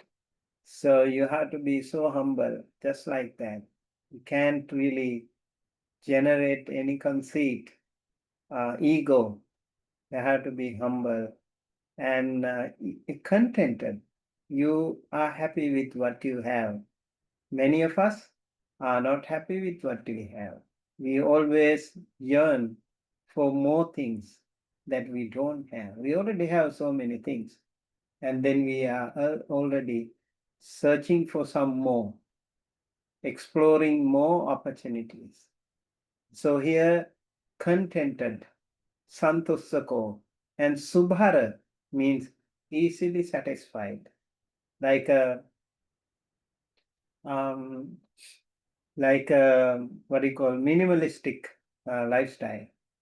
I received an article from Juan. I think he was also talking about that simple and humble lifestyle. I will go more into that article later on when I get some free time. So easily satisfied should be the case. Like a monk, for example, you have to survive. You have to be happy with what you get. Like when you go for arms round, people give you some food, you can't complain. You can't really complain. There was a story like Venerable Mahakassapa, you know, Venerable Mahakassapa was um, walking for his alms round, and somebody who got leprosy. Do you know leprosy? I don't know if that is still there in the world. Like, leprosy. That was a disease that was rampant those days in that particular area. So somebody was offering food to the monk. And what happened when he offered the food, a finger of him dislocated and fell onto the alms bowl. So the monk quietly took the food with him, and he went to the under a tree, and then he kept the finger away from the food, and he started eating. So you can't complain. So that was the humility, the patience, the kindness, and easily satisfied those monks were, and no complaint, and unburdened with duties. When you have so many duties, then again it's very hard to practice. You are super busy, then you can practice, right? So you have to be like less duties, less busy. If you are really super busy, you can't even meditate. So peaceful and calm and wise and skillful. Again, these are some qualities, not proud or demanding in nature. Let them not do the slightest thing that the wise would later reprove. This is a beautiful advice. I think we have to think of the slightest thing that the wise would later reprove. If you do something like even a simple thing, you have to think if that is going to, um, bring attention to the senior monks or wise ones, and they would reprove, they would not agree, they would blame you on your behavior, on what you said, just a little bit maybe. But you have to think of it. Okay, later I will be blamed. So I should not do this thing. I should not say this thing. I should not think this way. So all three ways, like thinking, speaking, and even acting, all the three sense doors um, you have to restrain. This is a very important. So this is the part that uh, we need to think. These are the qualities of a practitioner in the sutta, and then the practice, the real practice, application, wishing in gladness and in safety. May all beings be at ease. So you think of all sentient beings, not only yourself, not only your loved ones, but all sentient beings, including the unfriendly ones. Imagine, like not only your family members, not only your community, not only your country, not only your culture, not only your language, but all sentient beings from all countries, all religions, all races, all communities, everyone, regardless of their race, caste, creed, whatever. So whether they are weak or strong, omitting none, you can really omit anyone. In that case, may all beings be at ease. Such a wonderful, wholesome, emotion happens to you when you think of it. Like in gladness and in safety, you see how wonderful is the quality of your practice. May all beings be at ease. Sabbe satta bhavantu sukhitat. Such a beautiful practice here. The great or the mighty, medium, short or small, the seen and the unseen, those living near and far away, those born and to be born, may all beings be at ease. This is how the metta or loving kindness or immeasurable unconditional loving kindness is practiced.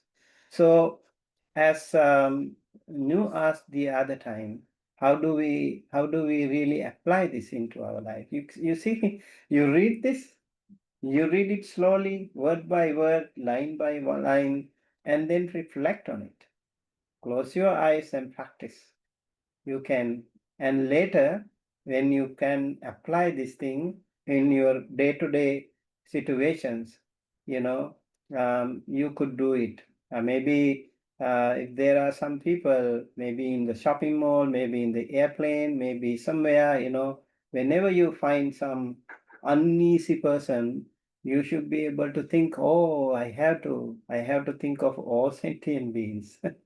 May all beings be at ease, including that negative, that aggressive, that unfriendly person.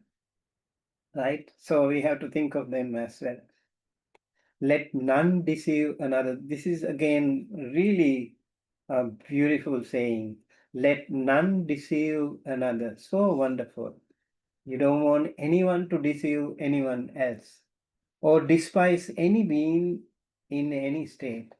You don't want anyone to look down upon, to blame, or yell at anyone in any state.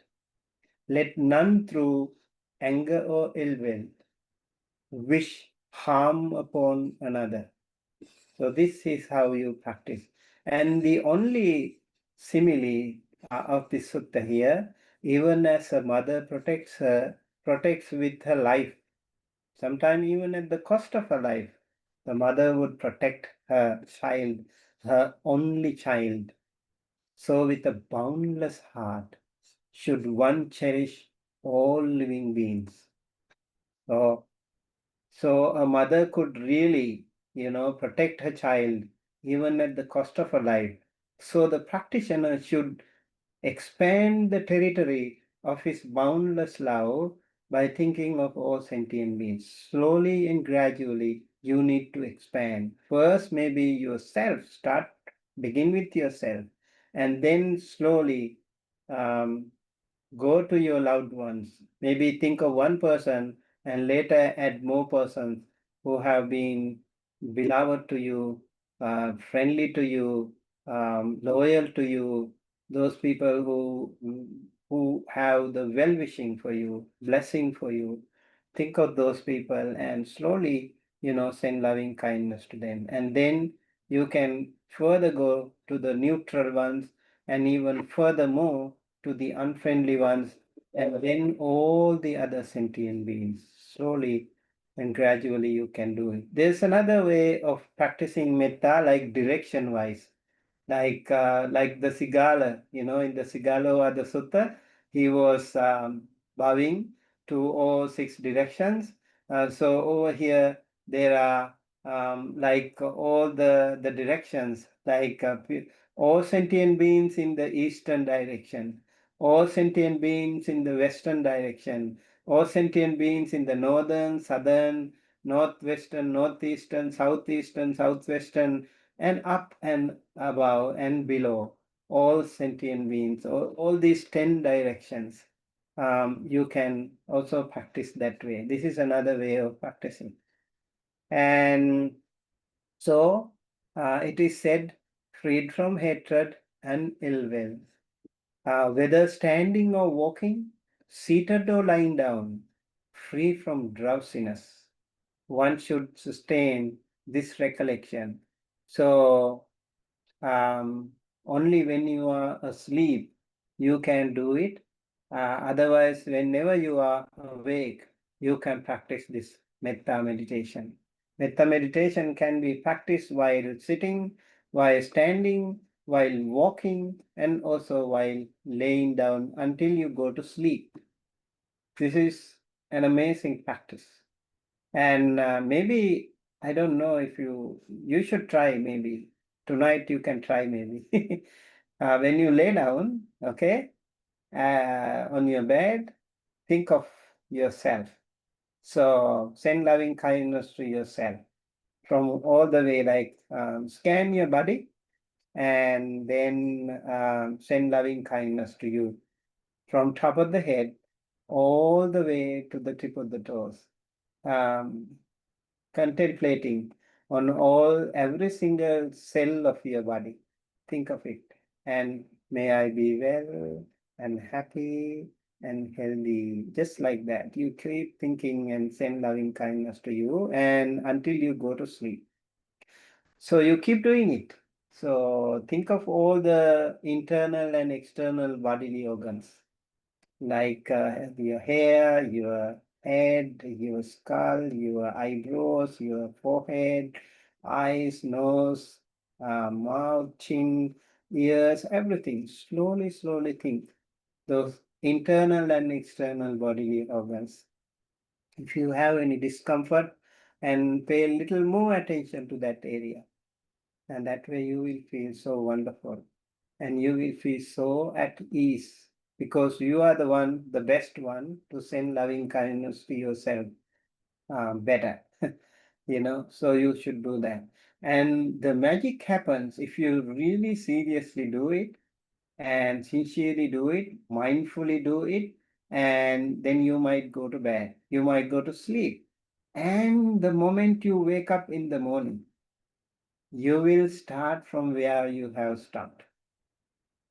You will immediately, oh, I stopped here, maybe like in the middle of the chest. Okay, in the middle of the tummy, oh, I stopped there. From that onward, you can practice. This magic can happen to you, and that way it looks like your whole journey, all night, is a meditation for you. Keep trying it and let me know if you had this experience. So when you keep doing it, this is said to be the sublime abiding. And by not holding to fixed views.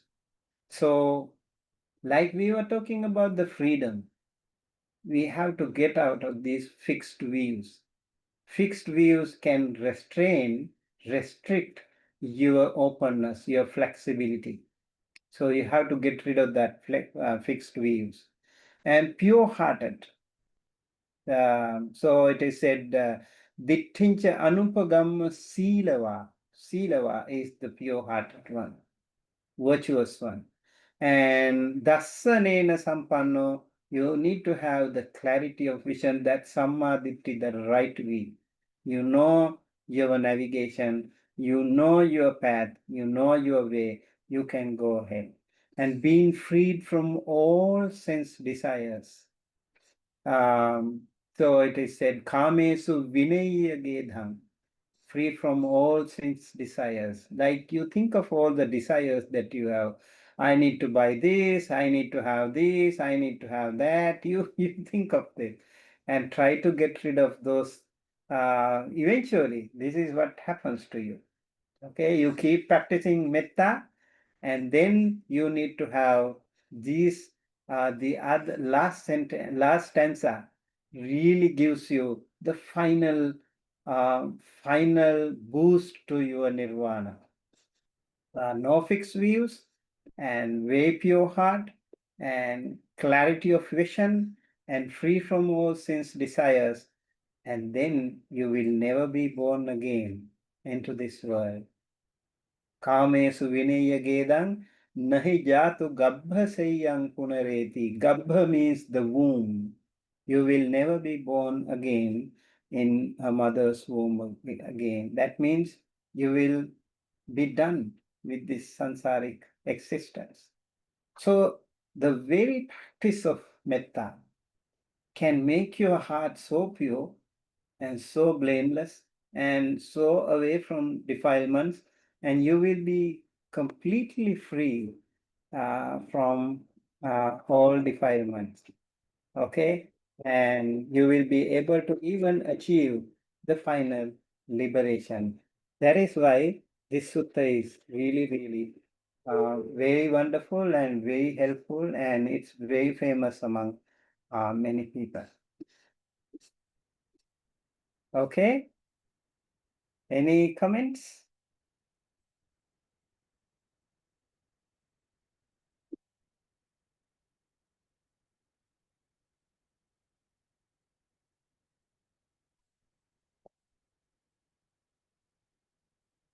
Have you read this sutta before? I have not No? read it. Yeah, I have not read this sutta. But I have a question, Bante, because I see this the metta meditation I used to practice when I joined the retreat 10 days vipassana meditation. So metta practice at the end of the meditation. So I realized that this kind of meditation we can apply when we it's like when we can balance the mind, and at that time we can activate the metta or loving kindness a lot. But if in the for the lay person, if someone they have many klesa is a mental obstacle, it's difficult for them to activate this kind of energy metta. They I think so. Before we guide someone do meditation, I want to ask about the purify the mind, help them purify the mind about the yeah five defilement first. Is that right? Is it mean help them to identify what make them suffer first, and then move next for metta meditation. It's more easy for them if at the beginning. Yep. Yeah, so I think you as a healthcare professional, you should Yeah. be able to, it depends on case by case, different different patients, different people with different mental capacities and pain. You have to be smart and skillful in cultivating this. So maybe some people, I know there are some people they can't start with themselves. They can't have metta for themselves. They hate themselves first. So maybe you have to slowly. This is a very delicate issue in that case. So you have to slowly think of giving them some good vibe by thinking of some loved one, maybe mother, maybe father or wife, children, whosoever, give some positive energy first and ask them to send that loving kindness first. And then slowly, as we say, like all sentient beings, every sentient being. So it's difficult at the beginning to practice that way. It will take some time for such people. And slowly when you do it, they will be able to practice loving kindness, maybe to a limited person community, they can start with. And even if you like think of someone, other than you also, if you keep sending loving kindness to that person, you will slowly improve yourself because you keep focusing and you have the well-being and happiness of the other person. That's a really good thing. So consciously you do it, and then you try to expand that from one person to another. You have more people in your list, and then so eventually you will be able to come to yourself, and then I think healthcare professionals can make it happen. Even like the pain management, it's really helpful. Like think of the Vedana Anupassana, like the pain, the location of the pain, the intensity of the pain, how you just observe it, not without panicking, without being restless. And that way you can also ease the pressure. Both mental and physical pain can be subsidized. So to begin with, you need to practice this yourself. Like let's say, like when you sit for meditation, you will already have bodily pain. So think of it. Yeah, apply I will think. this directly to you, Yeah, and then I let think me the tell idea.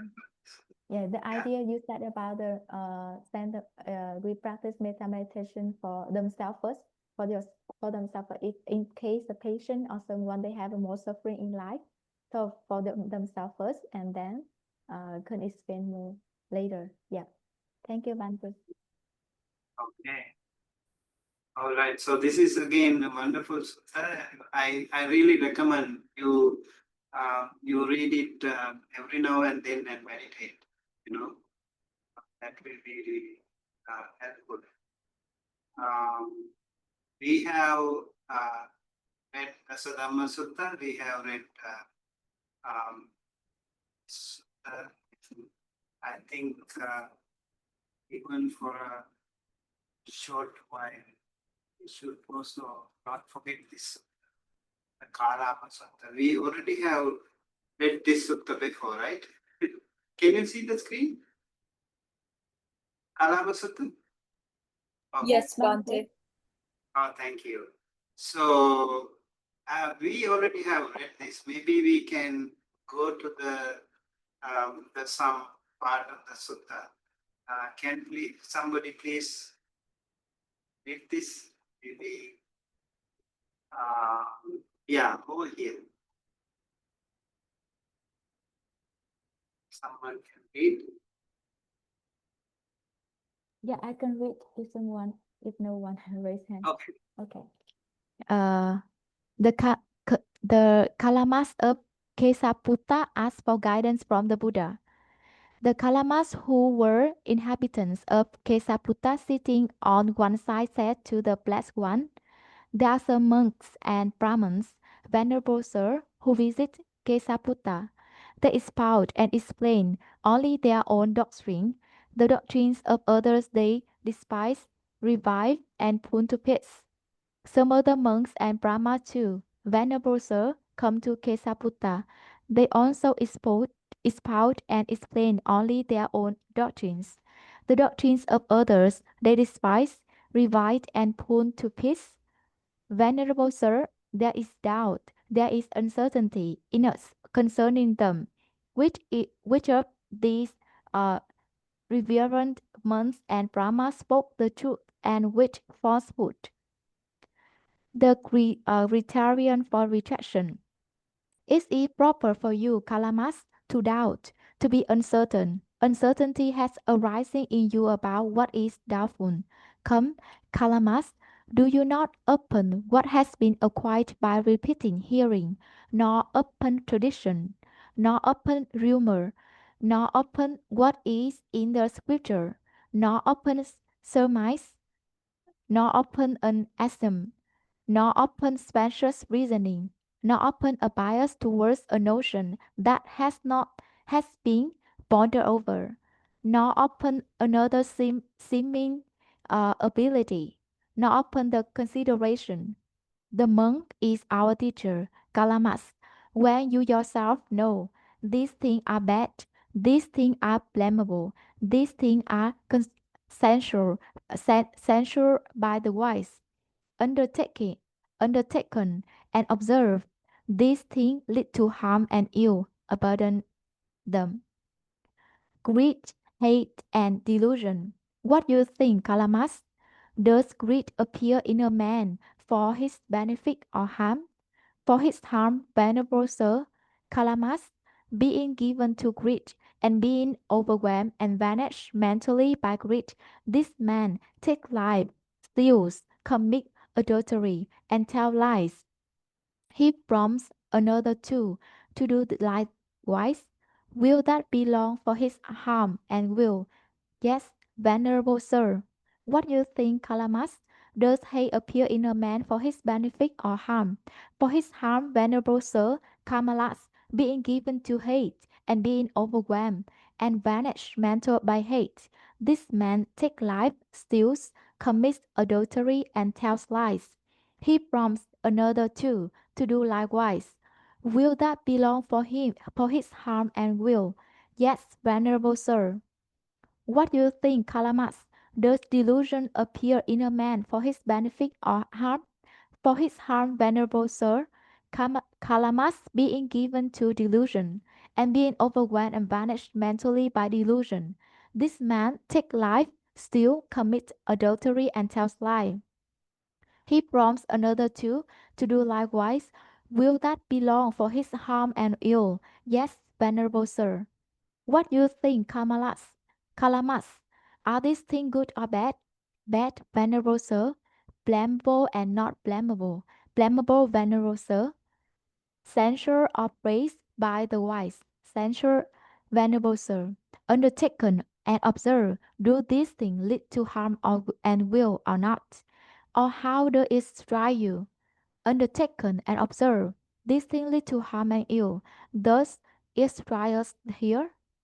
Therefore did we say, Kalamas, what was said thus? Come, Kalamas, do not go upon what has been acquired by repeated hearing, nor upon tradition, nor upon rumor, nor upon what is in the scripture, nor upon surmise, nor upon an assumption, nor upon specious reasoning, nor upon a bias towards a notion that has been pondered over, nor upon another seeming ability, nor upon the consideration. The monk is our teacher. Kalamas, when you yourself know these things are bad, these things are blamable, these things are censured by the wise, undertaken and observed, these things lead to harm and will abandon them. Namaste. We next stop here, Bante. Thank you. Thank you so much. Thank you, Bante. So over Sadhu. here, yeah, over here we have the criterion for rejection. We can see this beautiful statement, a very powerful statement by the Buddha. And then we have greed, hate, and delusion. That definition also is really important. You have to think yourself whether it is good or bad. So you have to feel, okay, this is good and this is bad. You know it. That would be the best way to work upon. And then the criterion for acceptance, also the absence of greed, hate, and delusion, that will be the key. And then in the sutta, the four accepted dwellings, so the four Brahma Viharas are mentioned. So this is whole wonderful sutta, Kalam Sutta. That's how it is mentioned. I hope we actually have Paticca Samuppada also. I think if we could, that would be really nice. And maybe the time we don't have time for group discussion, but I think we already had some discussions with everyone already, right? So if you still have something to say about the freedom of thought in Buddhism, you are welcome to express or share your viewpoint. Just provide before we wind up.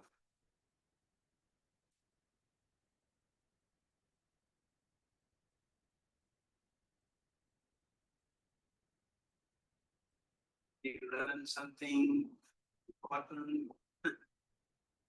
You think this was also good for you.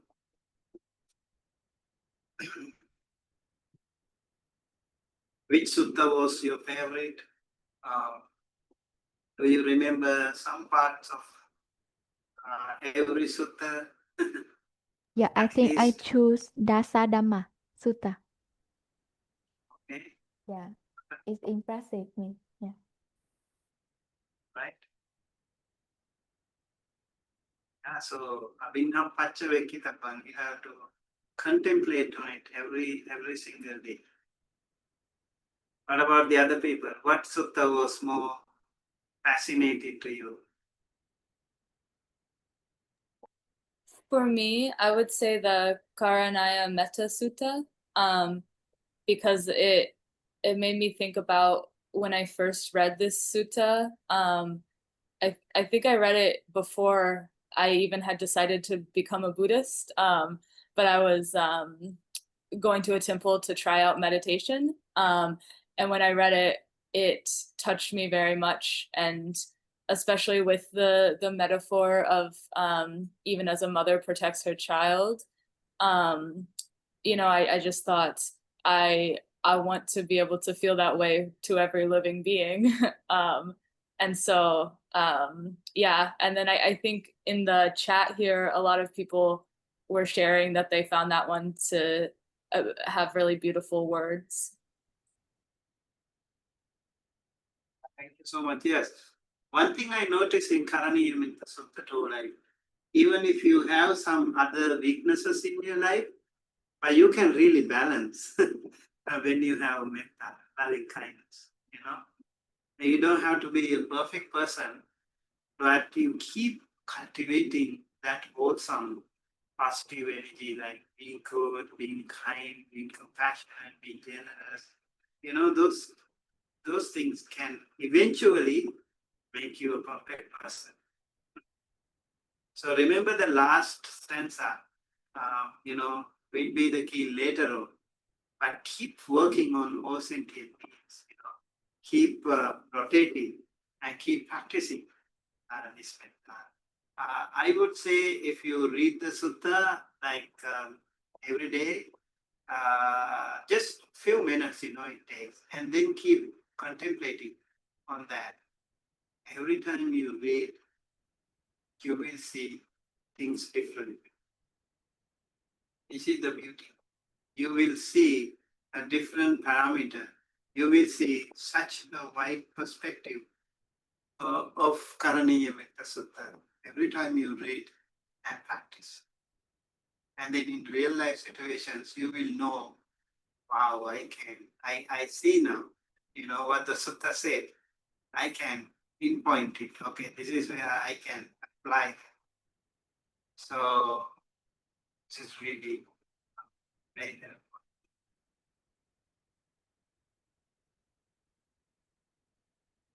Okay, what about the other people? I will choose Kaniya Metta Sutta as well because years ago, when I was in my first meditation retreat, it was about loving kindness. And it was just at the beginning, like, why should I repeat every time the same words to myself, to others? And over the years, this practice makes more sense to me. And it's not just repeating words or phrases that sounds beautiful. It's how to apply them every time, especially in moments of deep suffering and pain. And it's makes more sense to me now over the years practicing, and every time it's different. So when I read that, it's yeah, it's more. It gets more dimension inside of me. Beautiful. Thank you. And yes, that is why we actually repeat the suttas. For example, 5 precepts, you repeat. Some people say, okay, just one time it's enough. But when you keep repeating, every time you see something different. Like abstain from killing, you know, abstain from killing living beings.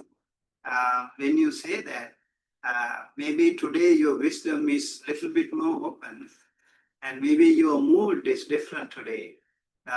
So depending on the circumstances, your territory of understanding also differs. So that is why we repeat. That is why we keep doing it. And then eventually it will go deep into our heart, and eventually we will become so pure heart. That's why we actually need to repeat. And also I would say, if this is Karaniyamitta Sutta is your favorite sutta practice, metta meditation, and once in a while you should also change. Okay, sometimes you should change, and then you will suddenly see, wow, the breath meditation today was really going well for me. In between you could also change and see that pattern, how it helps you. So practice better. And so Buddhanusati, thinking of the Buddha qualities, also really amazing. Asubhanusati, the foulness of the body, the 32 faculties of the body also will be helpful sometimes. And thinking of the death, thinking of the foulness, and thinking of the impermanence. All this will be really good. That is how we have to actually eventually find freedom. Right? But maybe this is the base. Kalama Sutta, Karaniya Metta Sutta can be the base for you. For some, maybe Anapanasati. Maybe you can also try a combination of both Anapana and Karaniya, Anapana and Metta. Like breath meditation, a little bit of breath meditation to begin with, and then go to maybe body scan, and then slowly expanding this beautiful metta. Many things. Okay. All right. So I want you to also take a look at this. What do you think?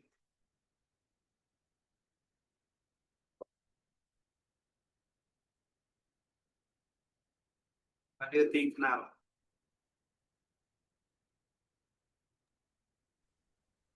Beautiful on any level, even if it's not real. Yeah. Yeah, you see, like when you say beautiful, you already have some positive. And so in Buddhism, I think this also is very important, right? So what do you see happening in this video?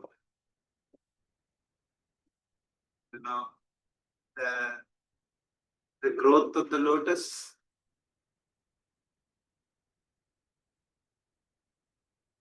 Why do you think the lotus is such an important symbol in Buddhism? Rises above the mud. Very true. Rises above the mud. The lotus begins in the muddy water, right?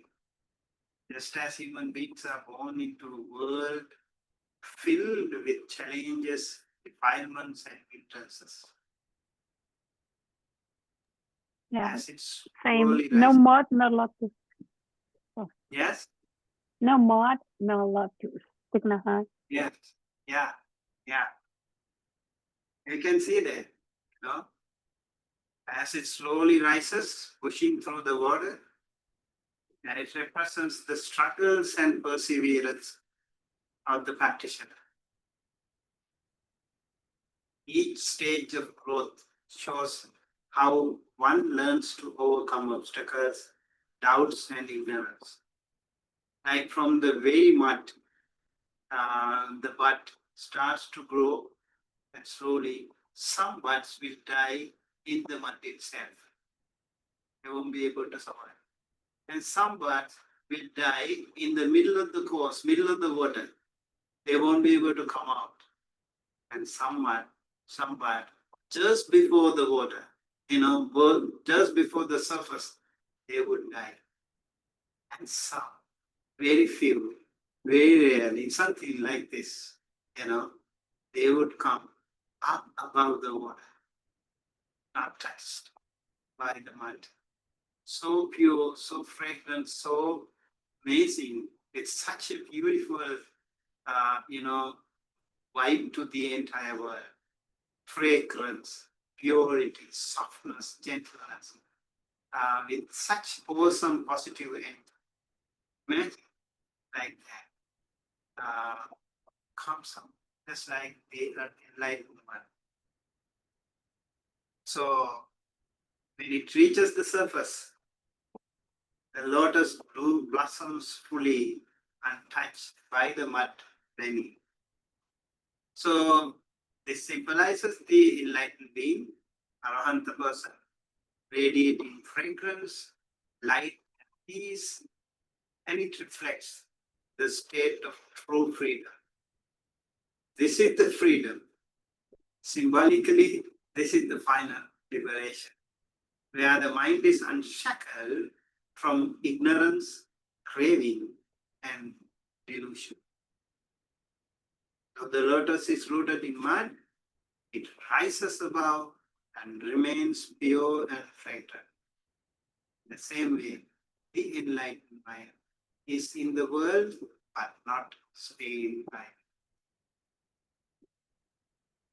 Okay, so the key message here, the blossoming lotus is a symbol of absolute freedom of thought.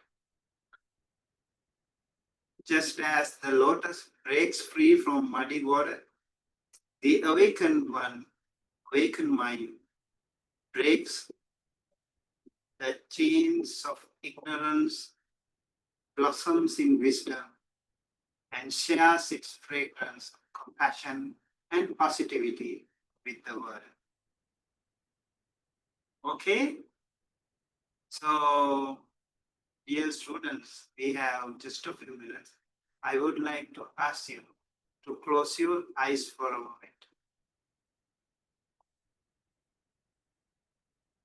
Visualize yourself as that lotus.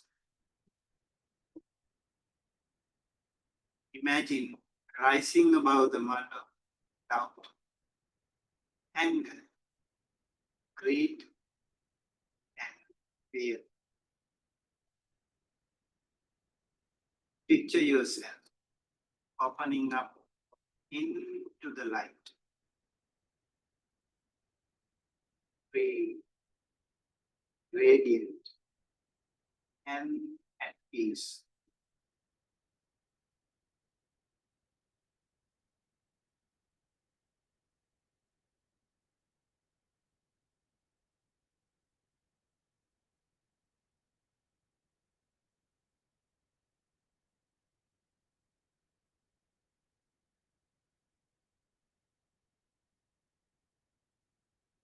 Now, take a good long deep breath.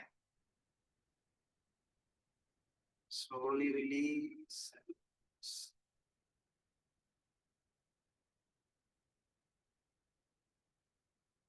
Feel passionately open your eyes. Now, if you could describe that feeling in one word, what would it be?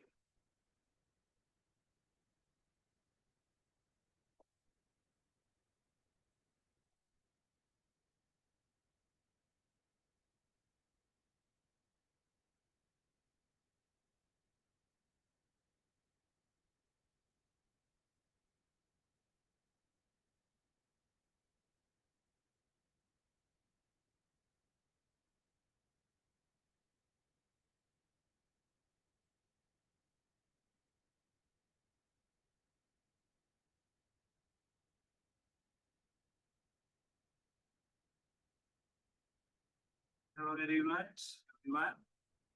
Today we explore the Buddhist perspective on freedom of thought, and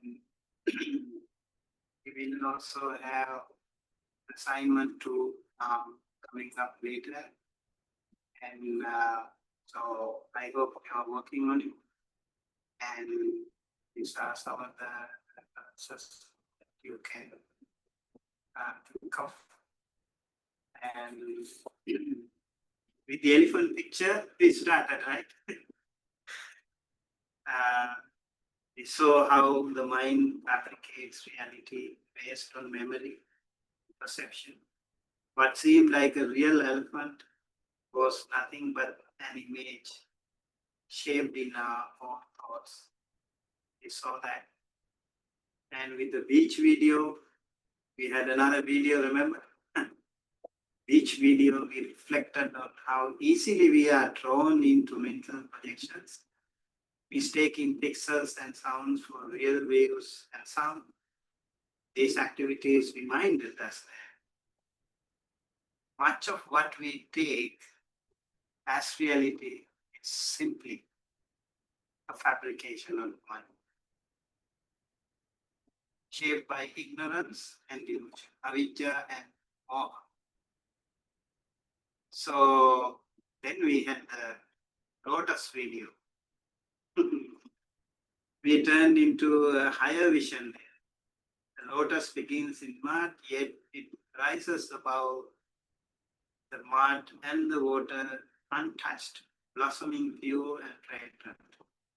So this is the perfect symbol of the enlightened being, one who has broken free from the shackles of delusion, one has elevated above the muddy waters of ignorance, and who radiates peace and compassion to the world. The Buddha's teaching on freedom of thought is not simply about doubting or rejecting blindly held views. It's about cultivating the wisdom to see from illusions, the mindfulness to stay present with reality as it truly is, and the compassion to share the fragrance of truth with others. So as we close today, let us remember true freedom of thought arises when we no longer remain prisoners of ignorance, but instead rise like the lotus, pure, radiant, and free. Thank you and have a wonderful day. Forward to seeing you. Thank you, Bante. Sadhu, sadhu, sadhu. Thank you, Bante. Sadhu. Thank you, Bante. Sadhu, sadhu, Bante, sadhu. could you send the Thank you, slide to Bante. classroom? The slide. What is it? What is Can it? you can you upload the slide on classroom? Slide? Yeah,